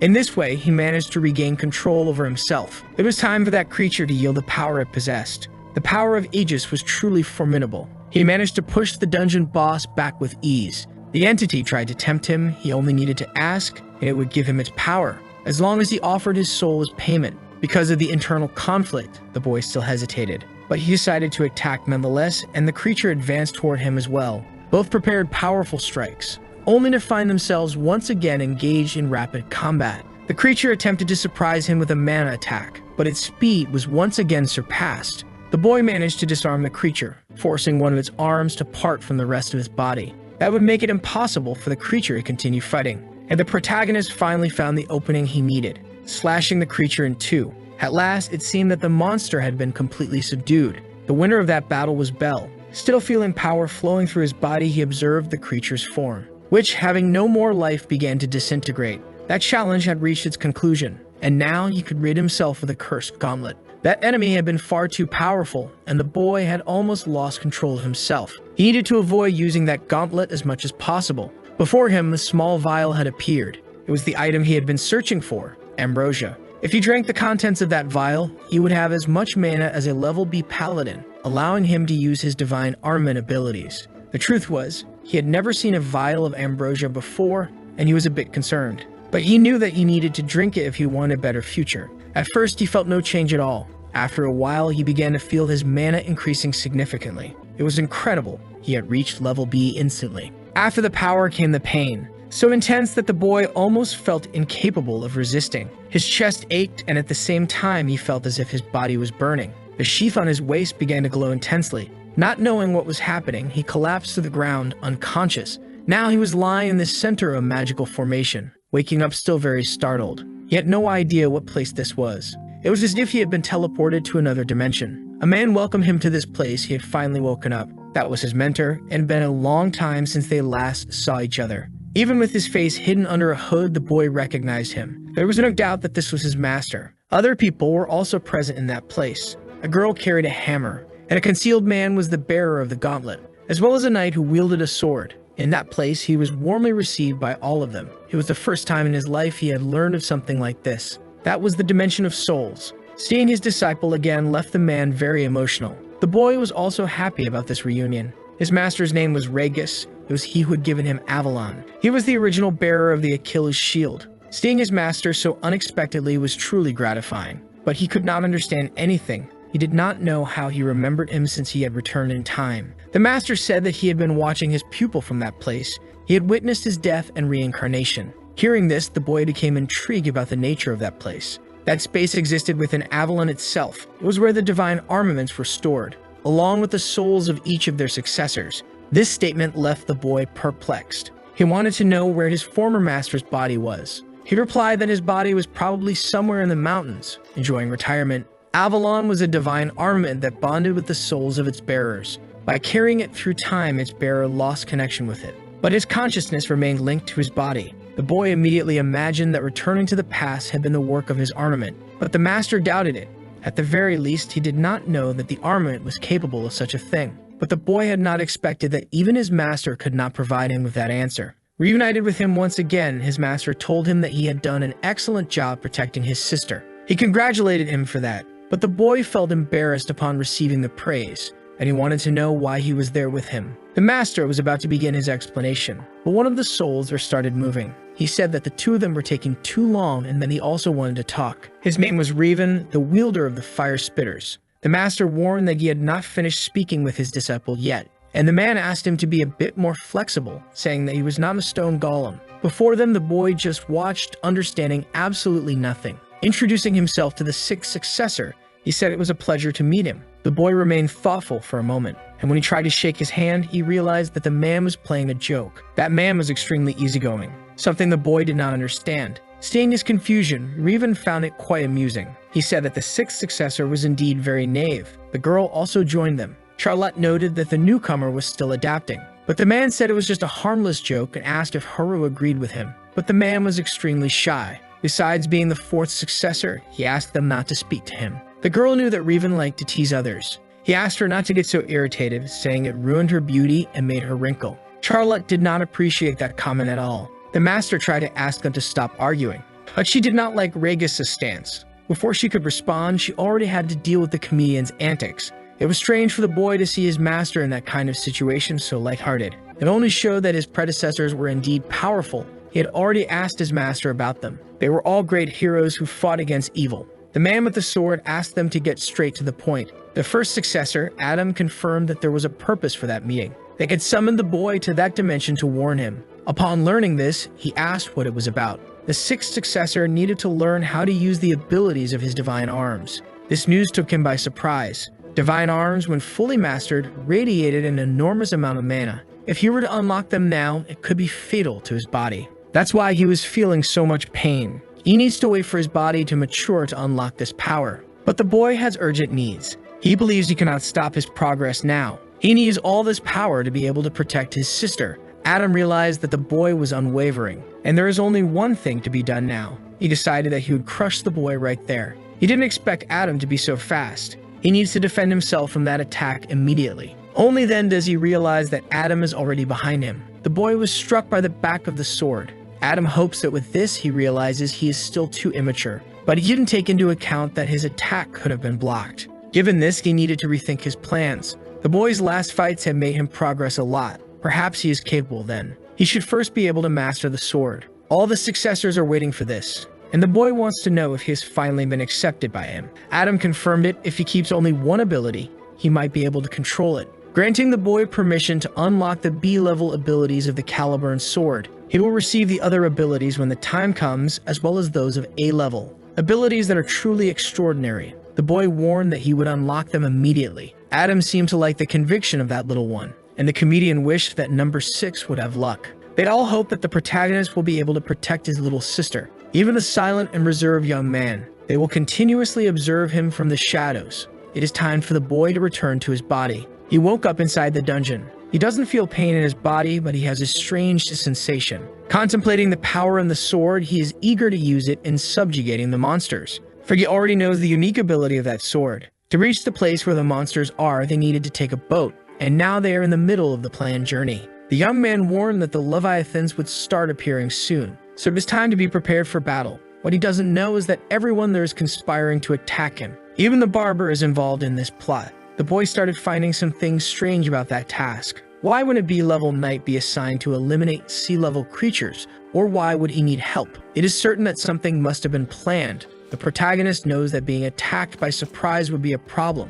That's why he must not take his eyes off him at any moment. He was informed that they were getting closer and closer, yet the place in question remained very calm. Looking at the young man, he saw that he had drawn his knife. The protagonist held the oil firmly. Making a cut on his arm, he warned that he needed to attract the creatures first. He used his own blood as bait for this. That would be enough for the creatures to go into a frenzy. As he said, it didn't take long for the first creature to appear. Along with it, several others appeared as well, a much greater number than they were expecting. Since they are sea-level creatures, the protagonist suggested that they split up to take care of the boat, but he couldn't let the boy remain alone. Very suspicious, he asked what his reasons were for that. Finally revealing his malicious side, he declared that the boy could not leave there alive. He initiated combat against the protagonist, who had his leg tied by the whip. He quickly realized that he was already at a strategic disadvantage. The one who had tied him was one of the boatmen of that place. He then removed his hood to reveal his identity. The man continued to hold the whip firmly. That was Spencer, someone the protagonist knew very well.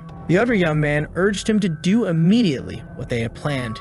Using his strength, he lifted the protagonist off the ground. With one of his legs frozen, that would be nothing pleasant, for he was thrown into the sea. Spencer had not yet finished his attack, as he used his power to make the ice even larger. That way, it would be very difficult for the boy to return to the boat. Ignoring the basic laws of physics, the ice began to sink. They expect that with this, he will be consumed by the creatures. Now they can count on the boy having fallen in battle, leaving the monsters to ensure he doesn't escape. The boy needs to breathe immediately. To return to the surface, he thought of using his shield. It is capable of generating its own wind, so this wouldn't be impossible. Impossible is that the ice sank. He began using magic to produce some air. Using the interior of the shield, he managed to regain some of his breath. He didn't expect those two to join forces to betray him. He was alert around Razor, but didn't know there was another one there as well. A large part of the surface around the boat is also frozen, and that is not his only problem. There are many creatures there that could pose a deadly threat. The priority is to solve the problem with his leg. With the shield, he should be able to break all that ice. He finally managed to free himself, but his ankle had been injured. It must have happened when the whip came into contact with his skin. The creatures noticed that he was bleeding. Without wasting time, he summoned his sword. He does not have the numerical advantage, but this experience will be an excellent training opportunity. It is his first great challenge since reincarnation, and now he will be able to use his newly acquired ability. His first target is one of the creatures. The sword is glowing intensely. A projected energy blast had been fired at the creature. Several other swords of light appeared in the water, eliminating all hostility. It had been a while since the last time he was able to use this. Summoning the Starblade formation, it is time for him to finally enjoy the hunt. Several creatures are heading toward him, but the swords of light are capable of intercepting their targets. They are heading straight for the creatures. This is the true ability of the Caliburn sword. It summons several luminous swords capable of flight as sharp as the original sword. Soon, all those creatures will be completely annihilated. On the surface, things are not easy either. They have to reduce those creatures to nothing, and they are using the frozen surface for support. It has been 5 minutes since everything happened. They are confident that the boy must have already departed from the land of the living. Spencer is impressed with Razor's cognitive ability. That plan was brilliant. Besides that, he can defeat all those creatures with ease. Razor confirmed that he is on a completely different level. It's good that the boy stays on his side, or he might perish like one of the creatures, but he believes he can still be useful. Without realizing it, the ice beneath his feet started to crack. The cracks grew, and he went to check what it could be, only to be suddenly attacked. The other young man was impressed by that. Something had happened underwater. A large hole had formed in the middle of the ice. That is definitely disastrous, because a gigantic creature appeared, ready to feast on them. A tentacle from the creature emerged from the water. He needs to be quick to avoid being caught by it. That creature is at B level, which requires several paladins of the same level to be subdued. If he is not cautious enough, he will end up losing his life. As if that were not enough, the creature has other tricks up its sleeve, firing several projectiles in his direction, but the knight managed to dodge them all. Now he needs to deal with the approaching tentacles. The young man is sure that if he is caught by them, he will also lose his life. The faster he solves the problem, the greater his chance of survival. His divine armament allows him to channel mana through his weapons, releasing that energy through his strikes. Since it functions simply, his energy discharges are extremely powerful. He is confident that he can subdue the creature with a single blow. But the creature is smarter than he imagined. The knight finally managed to deliver his most powerful attack, striking that dangerous monster directly. But that was not the result he was expecting, because the creature had blocked the attack using another monster's body. That only makes the situation even more complicated for him. Since his enemy is now completely enraged, his life is at very real risk. He had to return to the safety of the boat. With the ice completely destroyed, he has no foothold to get close to the creature. And now he needs to worry about the other monsters in the water, which are jumping onto the boat determined to annihilate all the humans. That ends up demanding all his attention. Without realizing that a tentacle was approaching, striking his face brutally. The weapons he has were not designed to face multiple opponents. Besides that, he does not have the strategic advantage of the environment. He cannot simply leave the boat. He looks outside while the monsters gather. The more time passes, the riskier is to stay in that place. But more impressive than the monsters is the sudden sight of the protagonist emerging from the water. The boy was supposed to have perished long ago, and yet he appeared, flying over his shield, defeating even more monsters. The protagonist saw that the deceiver was in an interesting situation. He only wanted to know how the boy had survived. Even after being deceived, he is willing to help them in that situation. But Razor does not believe that the boy is capable of helping him. That larger creature is a B-level monster. There is nothing he can do against it. But the boy has something to show. The closer he gets, the greater the number of tentacles. But the protagonist is not unprepared. He is still using Caliburne's abilities. The blades manage to intercept all the tentacles. Seeing everything, Razor cannot believe that he has perfected the unique ability of his weapon. Those abilities must be difficult to master. Bell warned that you would slice up that monster and turn it into fish food. The creature prepares to fire more shots, launching water blasts at the boy, who did not panic at any moment. That attack could end up destroying the boat completely. Bell is preparing to show the creature what he has in store for it, completely changing the formation of the light blades, merging them all into the original blade.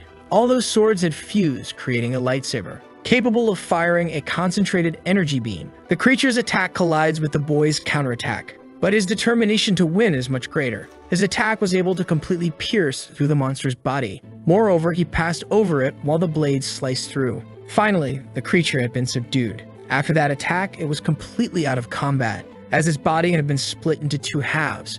It is impossible that the boy was capable of achieving such a feat. Returning to the boat, he confirmed that the next one would be Spencer, because he needs to pay for what he did earlier. Definitely, this boy will be a problem for Jin, or so his servant thought. And even after that display of strength, he is determined to eliminate the boy right there. He warned him that a bastard would never defeat a B-level paladin. As he approaches him, the boy finds it surprising that this paladin still believes in victory. Since he used Spencer for a surprise attack, he is sure that he deeply intimidates him. The two knights observe each other for a moment, until they decide to launch their attacks. The clash between their weapons finally happens. At first, it does not seem like the boy is being pressured, until Razor manages to make the difference in their physical strength more apparent, pushing the boy far away. Definitely, there is one among them whose physical strength is superior. He believes that this will be enough to determine the outcome of this battle. But the protagonist is already able to use the abilities of his sword, sending one of the light blades toward him. Knowing what they are capable of, he was immediately concerned. Being only one blade, it wouldn't be difficult to defend against the attack. It was all just a trap by the boy to surprise him in his blind spot. Razor is also able to use the abilities of his divine armament, completely destroying the light blade. Little by little, its image fades away. He believes that the boy will never be able to land a strike on his body. So far, the duel between them seems quite balanced. It will not be easy to defeat a B-level paladin. His mana is being drained very quickly because of the abilities. Because of this, all he has left is that last sword. Being a more experienced knight, he realized that the boy cannot keep using that ability as it has a cost. Ruthlessly advancing toward him, he wants to end the fight. His attack did not hit the boy the way he intended, but the second strike in the combination hit him directly. His still fragile and undeveloped body is not capable of withstanding that impact. The difference in physical strength between them is proving to be a huge advantage. He could use Aegis to end this, but he fears being trapped in the darkness. Since close combat is dangerous, he switched weapons, firing several shots at his opponent, who managed to dodge all of them. That was the chance the boy wanted to surprise him with an attack. Noticing the boy's strategy, he realized that it lacked the agility to be effective. He just hadn't accounted for the unexpected to happen. Using the momentum from the shots, he got even closer, making his strike reach its target even faster. He almost cut off his enemy's head, but only ended up angering him even more. Seeing his opponent becoming more enraged, he realized that his strategy was working very well, because he was caught off guard by the last light blade which pierced through his back. That was something he did not expect. With a wound of that magnitude, he will not be able to continue fighting.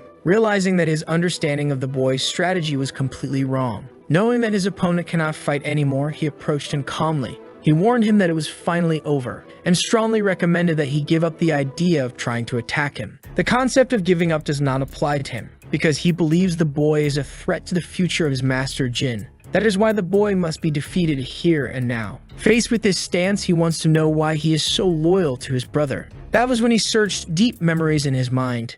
In a battle, he had already been brutally weakened. There was no strength left in his body to keep walking. That was as far as he could go. a man was approaching him, stopping in front of his completely obliterated body. He imagined that the man on the ground must be the mercenary responsible for all those crimes. With what little strength he had left, he tried to look at this person. The young man was opening a small flask, pouring its contents over the badly injured man. He said that this was his lucky day because from that moment on, he would be his master. That is the reason why he is so loyal. He had been accepted by Jin, and he needs to repay all that kindness, no matter what happens to his life, completely destroying the light blade summoned by the boy. What remained of it was thrown to the ground. Bell realized that his enemy had already decided his fate. He thought he was just a bandit but respected his word as a knight. Now they will fight with full power. The young man still remains very angry. He is prepared to continue the duel. But Bell had seen that ability once before. It is very powerful, but it takes time to be ready. That is why he will attack first. The boy had already taken the offensive. As soon as he approached, he was surprised by a movement, being struck by his opponent's knee, realizing that he had been tricked by a feint. And now he is at risk of being defeated. Regaining himself, he warned that this is not the end, because he had reserved his last chance. A small fragment of the sword had still endured, slashing his opponent's back from one end to the other. That last strike left him incapacitated. He had believed he had destroyed all the swords. It is a shame that he was mistaken about that. The boy had only made it seem like they had been destroyed. And with that, he managed to build his strategy for victory. It was as if the boy had more battle experience than him, something difficult to explain. That was challenging. If he had not had a trump card, he would have surely lost. But he was able to defeat Razor, a B-level paladin. That is proof that he had grown stronger as planned. The ship continues its journey to the continent, finally arriving at the city. Sarah is looking for her beloved brother, but she still has not found him. She keeps searching around the castle. The boy does not seem to be anywhere. Even so, she continues without stopping, until she contemplates the possibility that he has not yet returned. The problem is that the task he went to complete should have already been finished. She noticed the doors that were open. That was the library. It was possible that her brother was inside, and the girl went there with the intention of finding him. But she ended up encountering someone else. Jin stopped his steps in front of her, leaving the girl a little surprised. Even though they were siblings, his presence was threatening. She is terrified of that situation but needs to greet him. When she tried to do so, she could not find the words, while being watched by a menacing gaze, capable of paralyzing her with fear. Passing by her, Jin said she was worthless. Hesitant, she took a few steps back, until she bumped into something, which made her look behind her. It was her brother who had found her, and he asked Jin what he wanted with Sarah, but he still did not respond at all. The girl was finally able to rejoice in finding her brother. It was very good to know that he had returned safely. Even so, he had been injured once again. He said he had ended up encountering a strong monster this time, a B-level paladin named Razor. Even after hearing that, Jin showed no reaction at all. Bell warned that the young man had failed in his trap. Jin simply said that no one cared about that, because they were just small pebbles in his path. And the same goes for that foolish girl they called his sister. Now he would continue on his way as he had no time to waste with pebbles. There was still something the protagonist wanted to say. He warned his brother that he would be the one to succeed the Duke because Jin was incapable of protecting this family. He immediately turned around after hearing that, looking at the boy in a menacing way, revealing his intense and hostile presence. They were engulfed by his aura, which was truly something impressive. But that was not enough to make Bell hesitate in any way. Jin showed a faint smile. Finding that interesting, he began to laugh even louder. It might be interesting to look at the pebbles from time to time. Leaving the library, he warned that his brother could try to finish him off whenever he wished. Sarah was very worried about that conversation, but she was quickly reassured by the protagonist, who knew that was frightening. That pressure was surreal. Her brother was truly extraordinary. In terms of strength, there was a huge difference between them. To be able to defeat him, Bell needs to reach A level before graduating from the academy. After that incident, a few days had passed. He had his bags packed, ready to depart. The Duke was already waiting for him. Noticing that the boy was also fully prepared, he thanked his father for the support he had received. The academy requires students to be accompanied by bodyguards. The Duke would send a B-level paladin with him. He said that he would be at the boy's service. Faced with this, Bell wanted to ask something of the Duke, who allowed the boy to speak his mind. But before he could ask, he was surprised, because his sister had appeared, also packed and ready to go. She apologized for being late, carrying her suitcase over to the boy. His request was that his sister be allowed to accompany him on this journey. The Duke also wanted to know the boy's motivation. He didn't want to leave her alone and wanted them to stay together. But he could not allow that. The academy only permitted bodyguards, and he was not going there to play. Sarah tried to ask her father to reconsider, but he warned the girl not to make that request again. So to solve the problem, he asked that she be his bodyguard, because when he is by her side, he is certain that he can accomplish anything, even defeating an A-level paladin. The Duke was thoughtful for a brief moment and found the boy's statement amusing, saying that he could do as he pleased. The carriage departed, heading toward the academy. Sarah was quite impressed with all the different sights. The two had finally arrived at their destination. That building was truly magnificent. The girl was happy for her brother's achievement. That was a school exclusively for nobles. While he was in class, he asked his sister to study in their room. Now they needed to get settled immediately, but they came across several students fighting. It was a friendly match between students, a good opportunity to observe and learn. Sarah was impressed. They all seemed very strong, but the protagonist noticed that they still appeared to be at D level. One boy among them stood out significantly, being immediately noticed by the protagonist. But he was only at C level, he would not be able to surpass the protagonist. Only 2 students remained in the battle, and the boy believed that this was his day to claim victory. Charging at his opponent, determined to finally defeat him, but the young man was not intimidated. He allowed the attack to come dangerously close. Even Sarah was worried for him. His response was even more surprising because he had caught his enemy off guard. All it took was a single strike. It didn't even seem like he used a divine weapon. He was definitely at B level, maybe even stronger than the protagonist. Even the other students were impressed with the outcome. The representative of Rothwindsor was incredible. That surname left the protagonist deeply alarmed, because he knew they were a rival family. They're historical arch-enemies, and because of that, he was their enemy and his sisters as well. The admission ceremony at the academy was about to begin. They were congratulating the students who had been admitted to their first year. This was being done by the student council president, and he hoped that all these freshmen would at least be extremely strong individuals. Albert was currently a third-year student, and his family had already produced many renowned paladins. They had never met in his past life, but he knew that at 18, Albert had already reached S level. He immediately began to wonder if he had been involved in that incident. It was possible that he was one of those responsible. People were commenting that the boy was very intimidating and was already at B level. It seemed that more students in the student council were at the same level. The council was formed by those who had ranked in the top 4 positions at the martial arts event, and the title of president was granted to the event's champion. Albert was undoubtedly very powerful, but the protagonist was not sure if this person was his tormentor. To prevent such an attack in the future, he needed to show his enemies how strong he could be. The academy did not have elections for the council. Students were selected based on martial abilities, and the protagonist wished to participate as well, so that he could defeat Albert in combat. Inside the classroom, he waited for the professor to arrive. Someone was approaching to sit beside him. He asked if someone was already sitting in that chair. Bell said that no one was and that he could sit there. That boy's name was Lime Flexiel, and he hoped they could have enjoyable years at the academy. But there was something that caught his attention. That boy's surname was not unfamiliar. Seeing the protagonist's reaction, he became a little curious. He said it was nothing, but he was quite surprised. A few years into the future, he would eradicate some nobles as part of a personal revenge, earning the title of the Knight of Retribution. Even though today he was only a fraction of what he would become, Lime asked the protagonist's name. He was about to answer,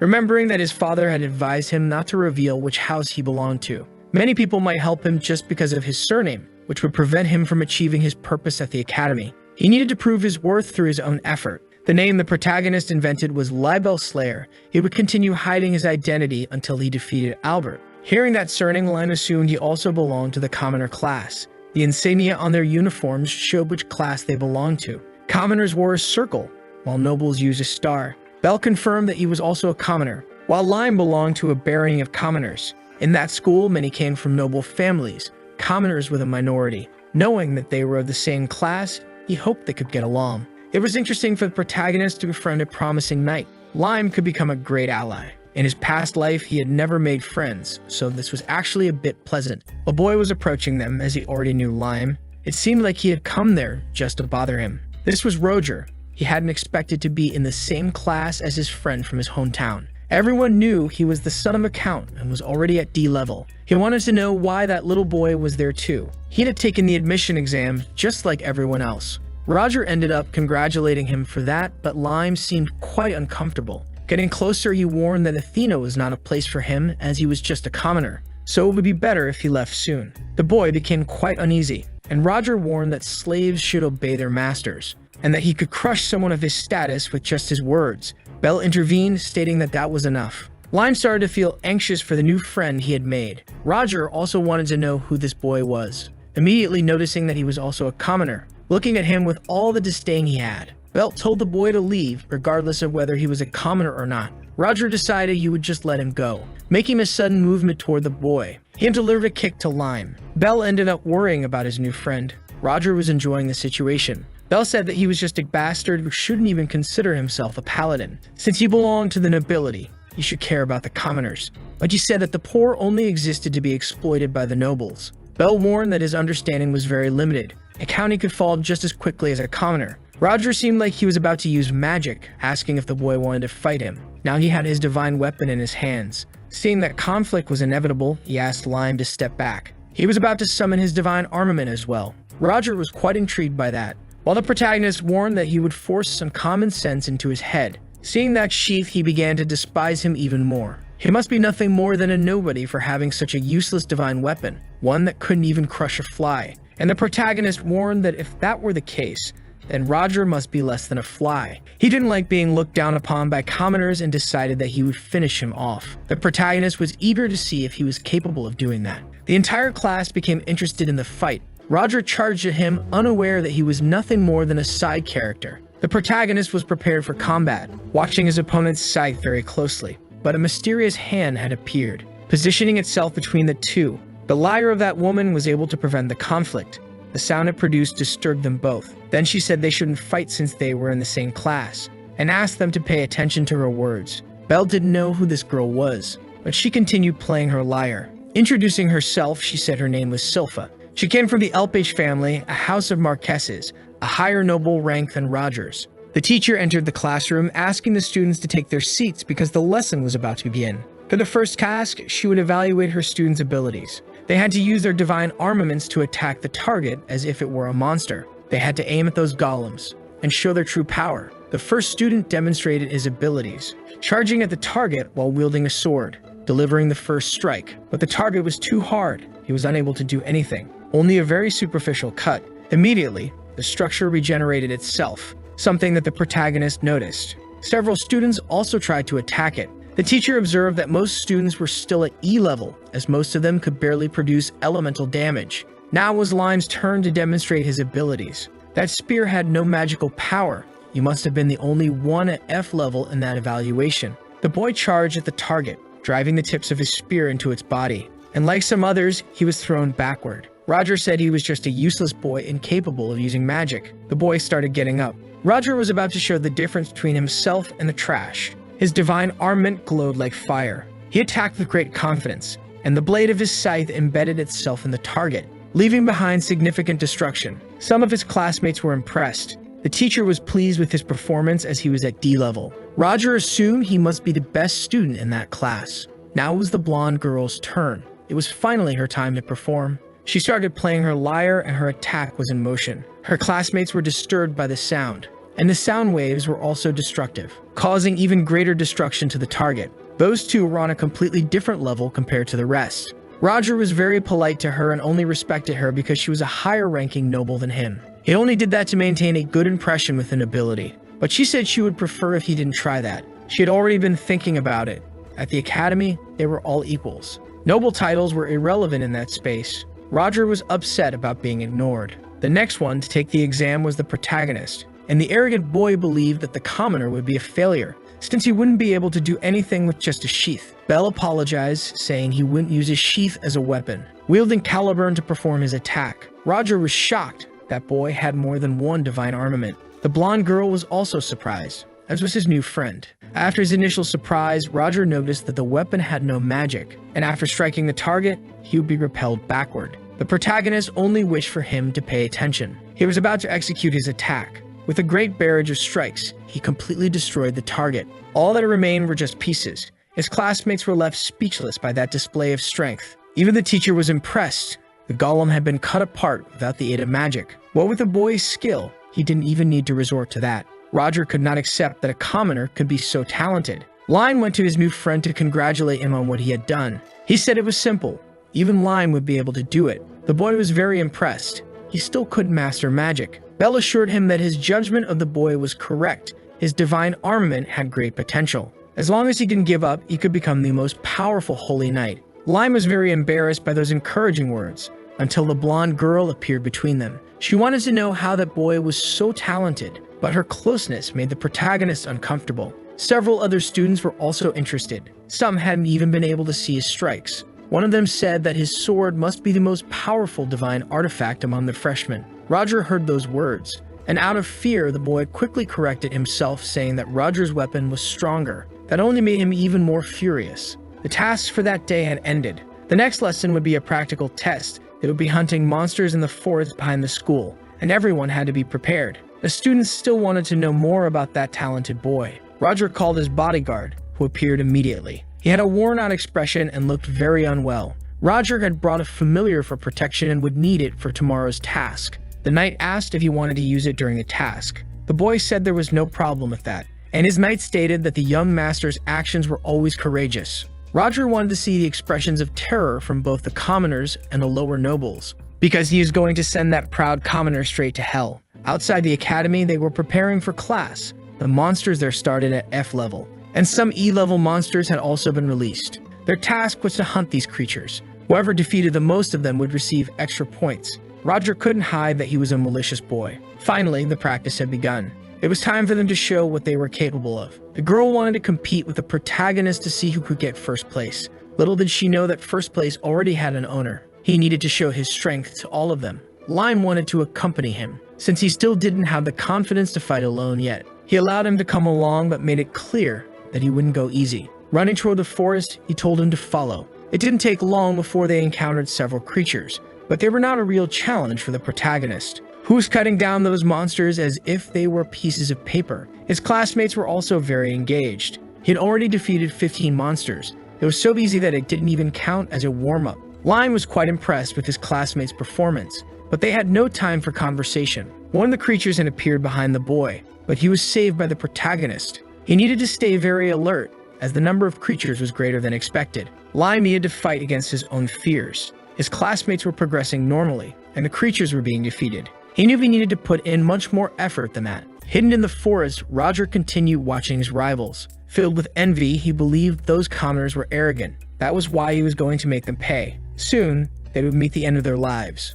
Wielding a staff, he was about to summon something. The protagonist took note of the appearance of that magic circle, immediately becoming intrigued, because from within it, a creature was emerging, the monsters being capable of controlling fire. That was a dangerous salamander. Its mouth was enormous and its teeth extremely lethal. All the students were worried about that appearance. While they ran away, the protagonist remained still. Lime couldn't believe that such a creature had appeared, and it was already prepared to attack anyone, leaving the boy completely terrified. For the second time, he had to be saved by the protagonist, who managed to block the flames using his shield. He ordered the boy to run away with the others. A B-level creature was not supposed to have appeared in the forest, but that was irrelevant. It was going to be a lot of fun. The protagonist was already using his abilities, sending his swords of light against the creature. They managed to cut through its tough scales. Roger had not expected that the commoner would be capable of using unique abilities. He needed to increase the difficulty, and called for his knight once again, who was ready to obey all his orders.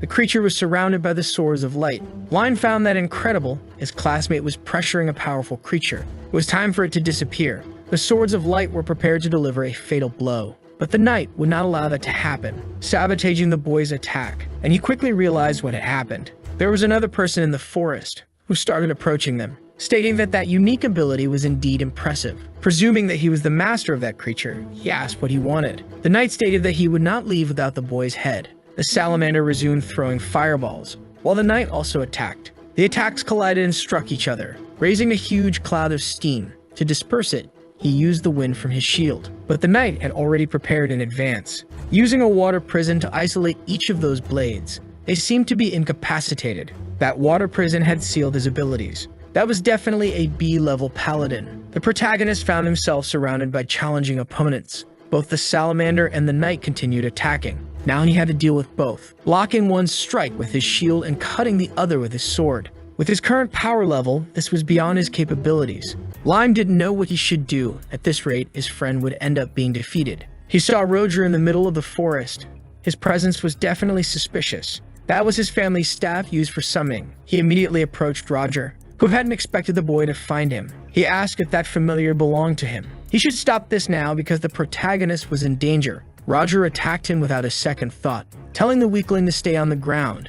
It was pathetic that he was unable to do anything to help anyone. He began to remember when he was still training as a child. It was pathetic that he couldn't use magic, and he had been humiliated countless times by that boy. But things couldn't continue that way. So he stood up, because he remembered the protagonist's words to him. That was the first time someone had spoken such encouraging words to him. He would not let his friend die because he had decided to save him. Roger couldn't believe that weakling actually thought he could defeat him, because worms were just worms.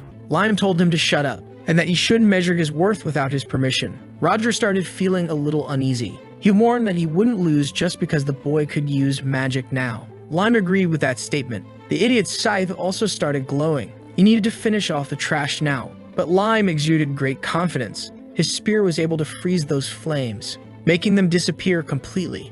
A completely unexpected result. The real trash here had red hair. Roger was getting more and more enraged, charging furiously at his classmate, but Lime's spear was much stronger, capable of blocking that attack. Their weapons clashed and became locked together. Roger couldn't believe what was happening, and Lime knew exactly what he was doing. With ease, he destroyed the boy's divine armament, causing him to fall to his knees. He was unable to accept what had happened. It was impossible that he had been defeated by an F-level paladin. It was strange that Lime had ever feared that pathetic boy, because now he felt absolutely nothing. He ordered him to hand over the summoning staff. Roger asked if he knew what he was doing. He came from a great county and could destroy the boy's entire family, but it seemed he still hadn't understood the reality of the situation. Lime tried to reason with the boy while freezing his legs, commanding him once more to hand over the staff. With his pride completely obliterated, he agreed to give up the item, begging only to be spared, promising not to do anything cruel again. He had been completely defeated and humiliated.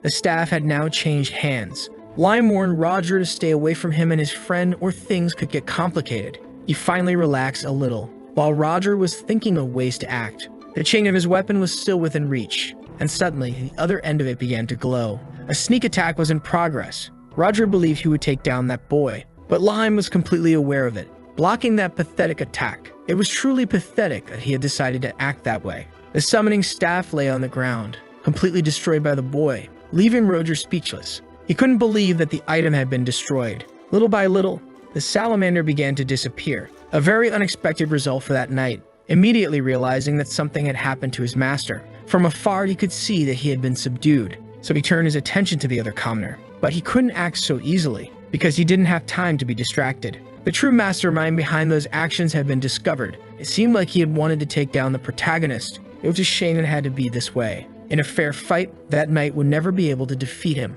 All he could do was curse the boy, firing several times at him, missing every shot. His situation had just become even more complicated. Even though that knight was B-level, he was at the bottom of the ranking. The protagonist struck his head with the hilt of his sword. The gap between their abilities was far too great. Bell warned that he would hand him over to the teacher, so he had to use his last resort. Prostrating himself immediately, he begged for mercy. It was so sudden that the protagonist was caught off guard. The knight claimed he was just following his master's orders. Disobeying a noble was truly not an easy task. That was exactly what the knight wanted, to catch the boy off guard. Finally receiving forgiveness for his actions, he thanked him, but in truth he planned to betray him. Only then did the boy warn that he was just playing with him, preparing his sword to strike him. He had already suspected he would be deceived. Lime went over to his friend, wanting to know if he was hurt. The protagonist knew that it was Lime's help that had prevented the worst from happening. The boy was only returning the favor. That handshake sealed their friendship. Other students arrived as well,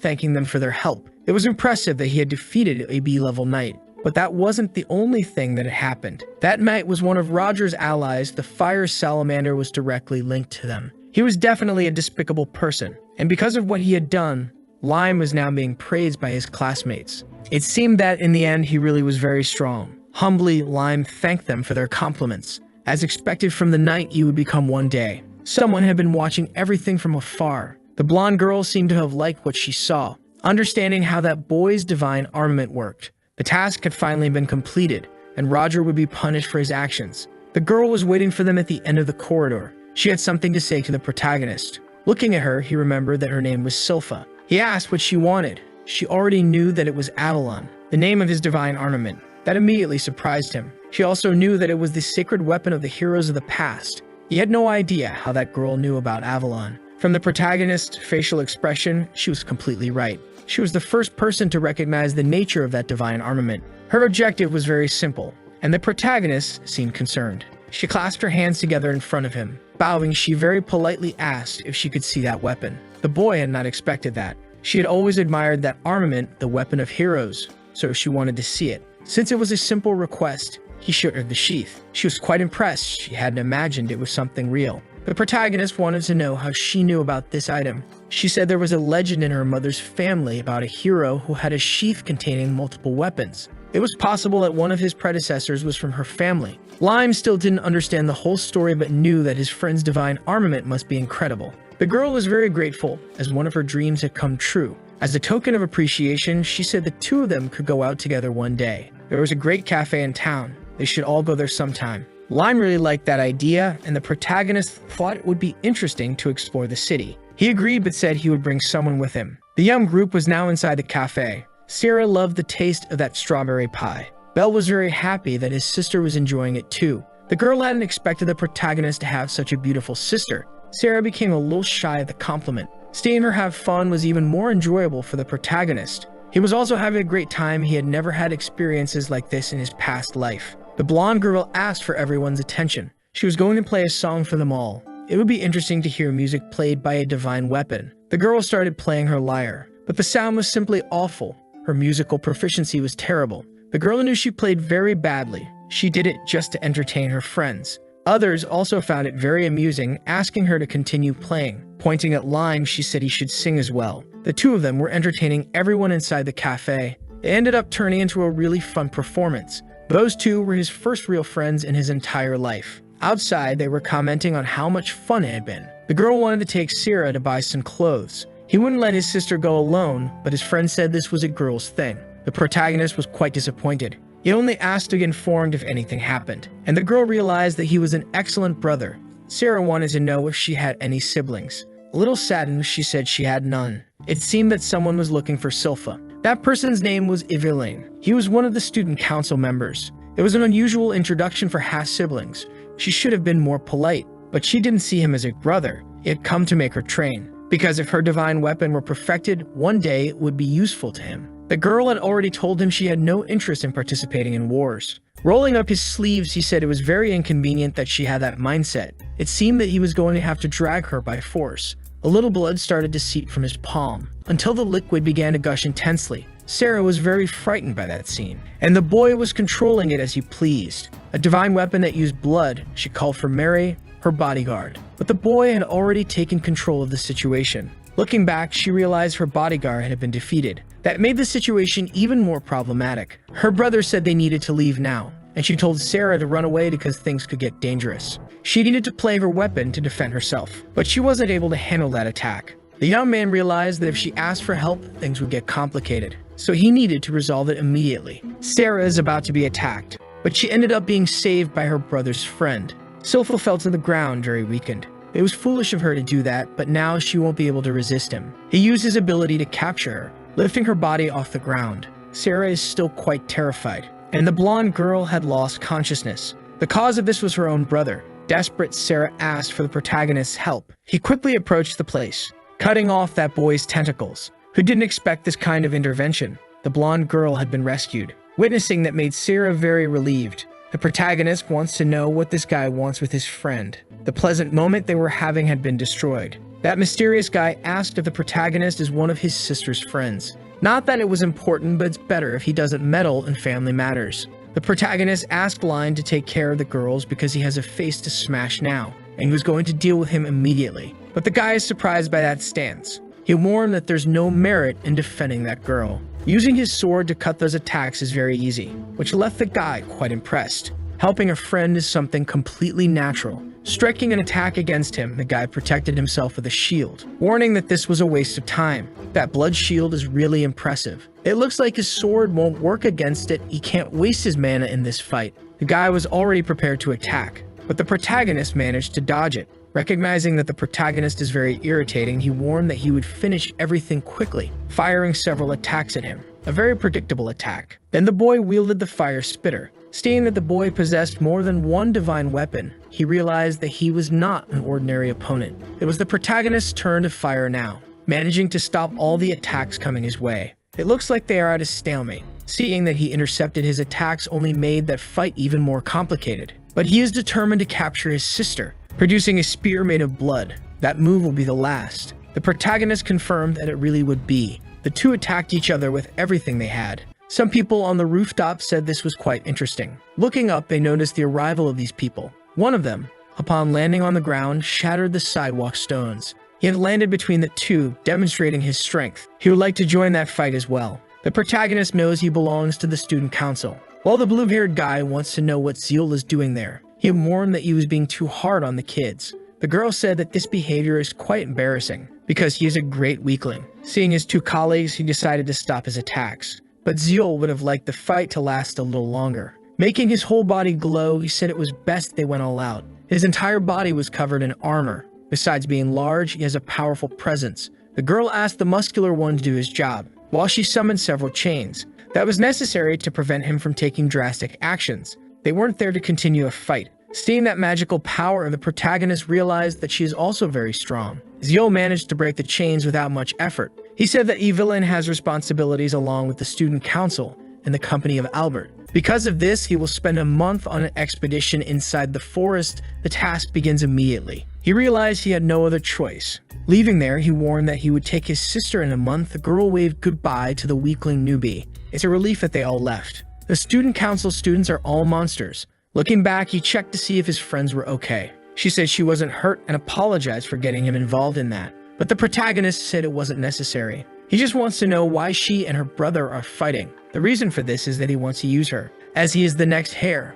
When he graduates, he will try to expand his own territory by attacking unexplored regions. Lime knows those lands are filled with powerful creatures. Her brother believes that her divine weapon will be a powerful artifact in the war, but she doesn't want to fight. Her intention is to become stronger and become the heir. It's the same situation the protagonist is in. The problem is that she couldn't do anything. She's far from being able to defeat him. Sarah said that's not true because that girl was able to protect her. It looks like that gave her a spark of hope.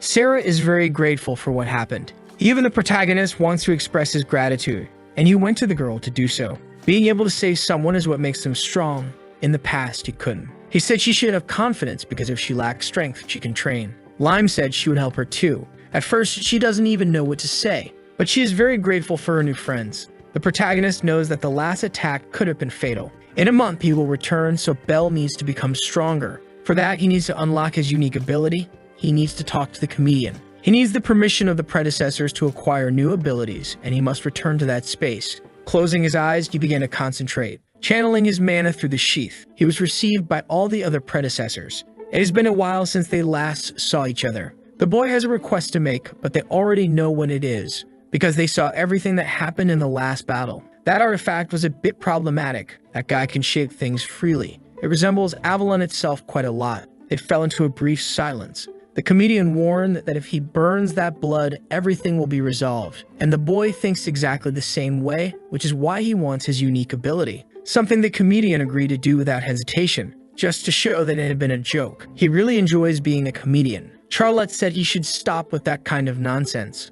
But it's much stronger than him. Being funny is cool, and that ability consumes a lot of magical power. If he used it now, he would soon be completely drained. But he has a condition for it.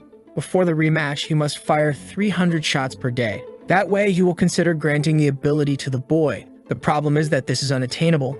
All he can manage is 100 shots in a single day. But the comedian doesn't want to hear excuses, and as soon as he accomplishes that, he must return. After speaking, he snapped his fingers. The boy was sent back into his body. Realizing that besides being funny, the comedian is a bit cruel. He soon realized that to use the ability, he will need to triple his current magical power. The problem is that this might not be possible. The predecessors agree that this is an impossible challenge. There's no way for the boy to increase his magical power that much. But they are interested in seeing the boy's progress. After all, he can't become stronger. He won't be able to win. The protagonist went to the forest.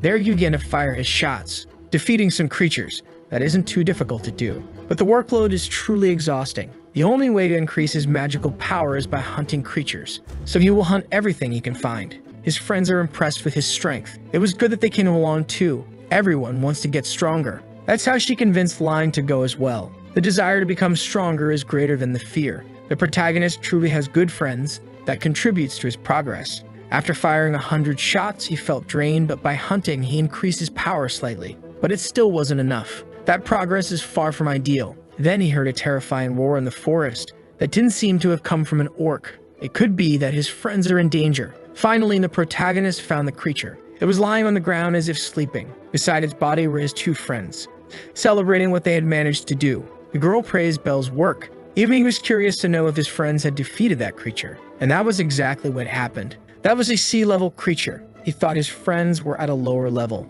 Since they wouldn't be able to defeat it normally, they came up with an efficient strategy. First, they surrounded the enemy with ice. Then the girl attacked with her sound waves, which were reflected by the ice around them. It was truly an impressive plan. Those two have an interesting synergy. That was the result of their combined attack. And the protagonist had an idea too.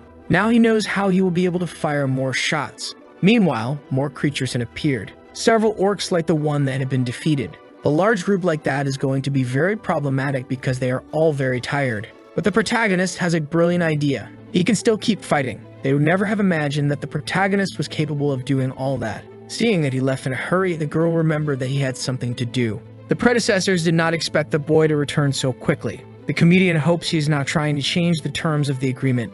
But the boy said he had already completed the task, something that left them quite astonished. It is not possible that he did that in just one day. The comedian stated that he is the one who makes jokes there, but the boy remained firm. They asked him to show in a battle when it changed. He would have to fire all those shots during a fight and could use other weapons if he wanted to. Unless, of course, he was afraid. But the protagonist liked that challenge a lot. He just needed the signal to be given, and the battle would begin. They are properly prepared, and the comedian is eager to see that progress. The elder gave the starting signal. Bell already had his pistol in hand, but the comedian had already fired the first shot, which hit the boy. He said the boy was too slow and needed to improve on that. As expected from the original user of that weapon, he is much faster. It seems that the comedian is in his 100 jokes mode, and the protagonist does not want to lose that duel. The two fired several times, leaving the comedian quite impressed. Charlotte said the boy was very good, and now she understood why the elder decided to train him. Indeed, he is very proud of his pupil. The shy one said that the real battle had yet to begin, and Charlotte did not like his tone of voice. But he reminded them that they needed to see if the boy was still capable of firing shots. Even Adam agreed 100 shots would not be enough, and the boy continued to push himself hard. But that was still not challenging for the comedian. They continued firing several shots. A little more tired, he was losing his rhythm. Adam had counted them all, and the boy had fired 97 shots. Seeing that the battle was becoming uninteresting, the comedian was about to end it. But the protagonist had a trump card. He summoned the powerful shield. That way he would be able to protect himself a little more. That made the comedian rethink his strategy. The boy was going to use the wind as well, making the wind pass through the pistol. And the comedian wanted to know what he intended to do with that. The protagonist said those bullets were useless. He managed to strengthen his shot with the wind, surpassing the comedian's strength, who was quite surprised by that result. That combination allows him to increase his power even if he has little magical energy. For the first time, the comedian had been pressured in this battle. Not even the boy's mentor had thought of that possibility. Charlotte is cheering for him, hoping he can defeat the comedian. The comedian wanted to know why the boy had not used that strategy from the beginning, reminding him that he had fallen into a trap before, and now was time to return the favor. But hiding that ability might not change things. Now the boy needed to dodge all those shots, and the battle became much more balanced again, because the protagonist was able to hit the comedian's first shot, since his magical power was also running low. While the boy continued firm in his strategy, the situation had become quite complicated. His opponent was being pressured. It was time to end this. But the comedian is not an easy enemy to defeat. He hid behind his flames, preventing the boy from knowing his true position. Besides not knowing where the shots were coming from, he was soon hit in the back, which gave him a clue about the comedian's location. But he had already repositioned himself, hitting the boy once again. All he needed to do was keep hiding within the flames, because the protagonist had been completely cornered. He needed to push away those flames using the wind, and that was exactly what he did to find the comedian, who could no longer hide behind the flames. Now he had a clear view to hit his target, but he was unable to fire any shots. This situation was definitely complicated. The other predecessors suspected that he might have exhausted his magical power, becoming completely vulnerable to the comedian. But the comedian had also run out of bullets. The final impact occurred, causing the comedian to fall to his knees. He had been pushed to his limit, just like the boy in that duel, who had managed to fire 301 shots. After that, he was completely drained. He had won by a very small margin. Seeing the protagonist's effort, the comedian was very happy, extending his hand to him. He had finally approved him and would unlock the unique ability of his weapon. Very politely, he helped the boy stand up again, who was very grateful to have been recognized. He needed to perfect his knowledge of that divine weapon. Receiving another ability, he is confident that he can defeat that other bastard. All the comedian genuinely wants is for his pupil to win this battle, and he assured that he would bring victory.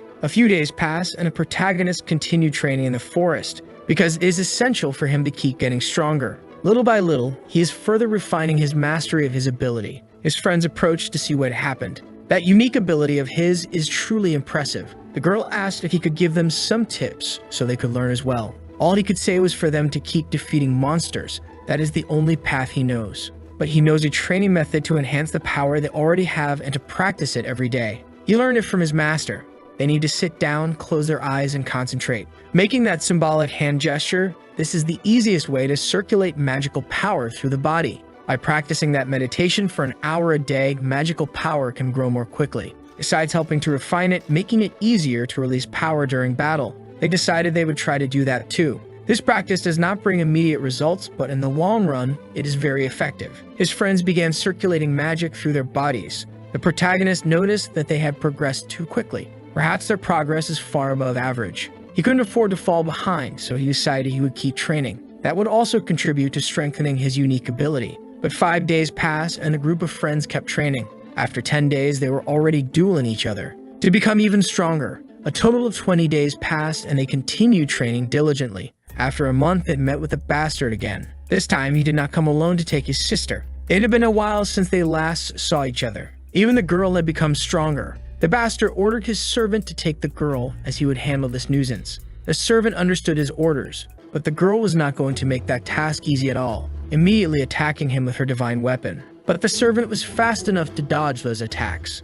Lime would not let her friend fight alone, charging at that servant fiercely. He would not allow her to be taken from Alice in a fight. On the other side, it was time for the protagonist to settle his matters. He had just one question before that, which he wanted to ask. What was that guy going to do with his own sister? Her divine weapon is special, passed down through generations, capable of controlling people through sound. That way, she could turn people into battle instruments, making war much easier. That is truly a despicable goal. He just wants to make his life easier. His sister is nothing more than a mere tool to him. The protagonist does not need any further explanation, because that guy is not worthy of being called a brother. He warned that anger would not make that weapon work against him. But that is exactly what they were about to see. He found the protagonist's stance strange, because the pistol was pointed at its own user, who began using his unique ability. The flames were directed at his own heart. They now enveloped his entire body. That is the soul incineration, an impressive technique. Even though he was not impressed, the bastard acknowledged that this was going to be troublesome.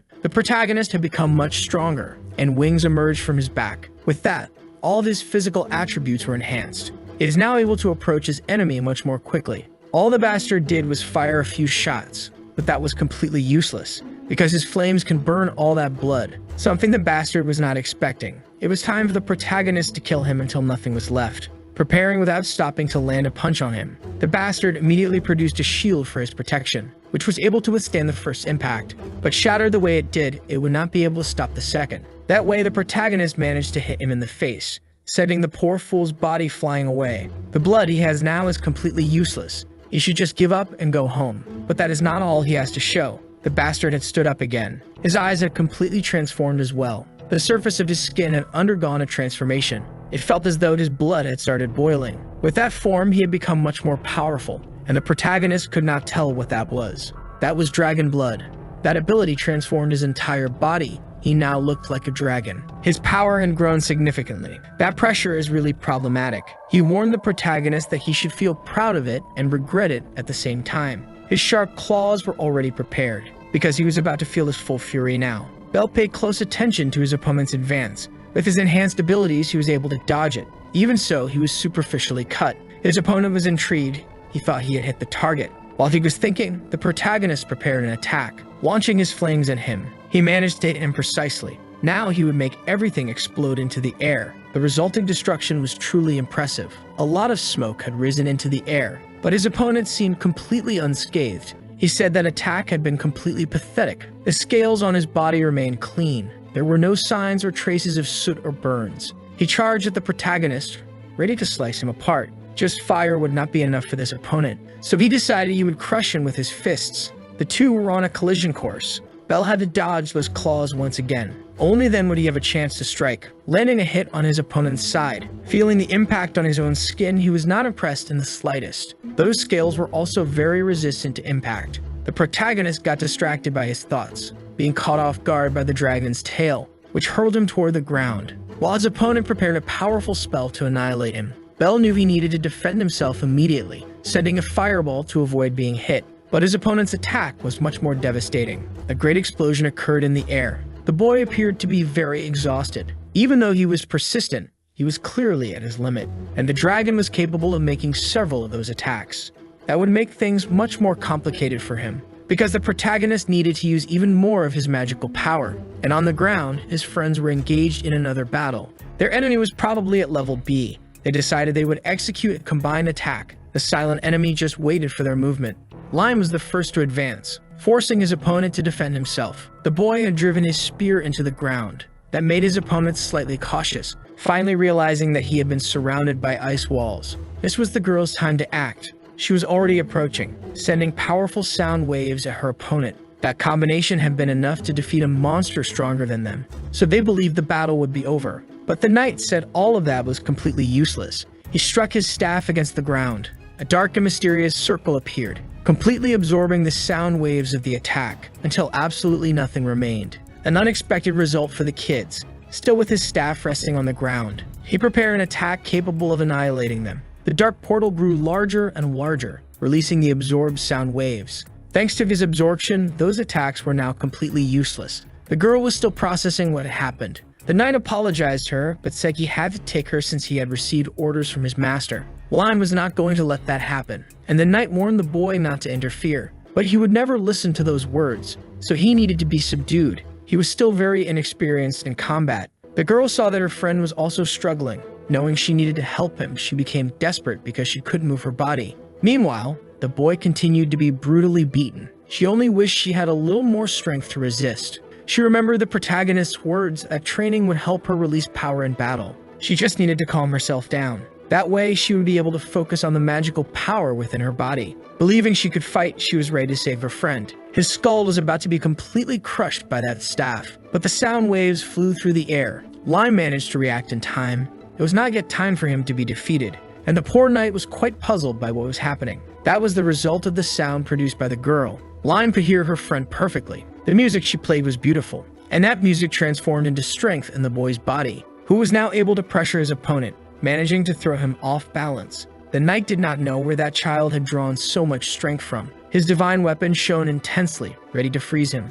Ice plates emerged from the ground, advancing toward the knight, who was certain he was in trouble. He would not be able to absorb all of that, being completely engulfed by the ice. In the air, the protagonist was already nearing his limit. The battle was about to end. But he saw that his friends had succeeded. Now all that remains is to defeat the bastard standing before his eyes. What he will do now is a gamble because he will use his hidden trump card. The dragon was intrigued to realize that the boy was still hiding his strength, but that wouldn't make a difference because he was about to experience true despair. The battle between the two intensified even more, because the dragon was also increasing his power, about to unleash a devastating attack. The protagonist knew that his opponent was about to launch his most powerful strike, but he also had something to do. For it to work, he just needed to survive. The dragon had finally completed the charging phase of his ability, unleashing all of his power against the protagonist. That energy sphere was truly enormous, an unexpected size that could make things even more difficult. The boy needed to act fast to avoid being defeated.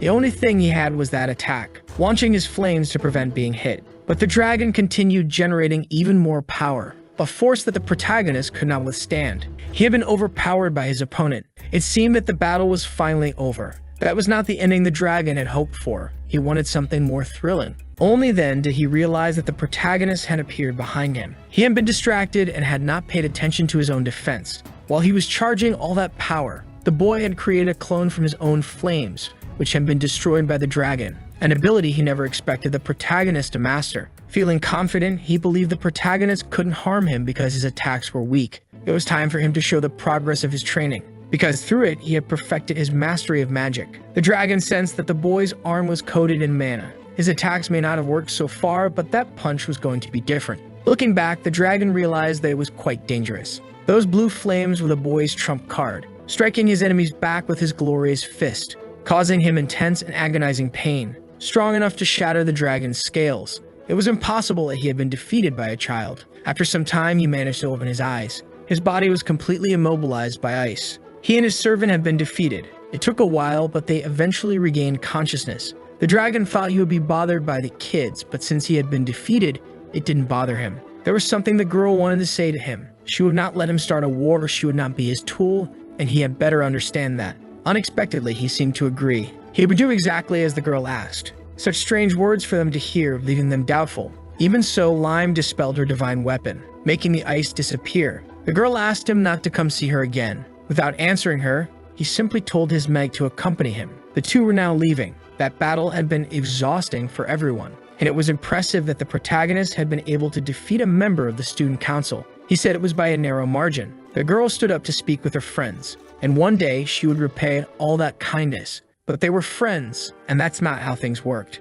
Hearing that, she made sure to correct it. They were best friends. Words that made the protagonist very happy. After this battle, they might be targeted by other members of the student council. So he needed to become even stronger, especially against Albert, because he didn't want another tragedy to happen again. He would become the strongest here and show everyone his power. Eventually, he would defeat his brother and become the head of the family. This time, he would definitely be able to protect his sister. Many years passed and a battle was about to begin. The protagonist had finally found his brother, but now he was much stronger. Besides having become the head of the family, Jin didn't seem to care about titles. He said a curse was upon his little brother. In his past life, he learned that it was a shame not to be able to protect those he loved. The suffering he felt that day was truly intense. That's why he was in this place now. Knowing true pain, there was no enemy he couldn't defeat. His sister's fate was at stake. Mufasa and Scar were about to enter combat, and the protagonist believed he was going to change his entire destiny, attacking his brother with all the power he had.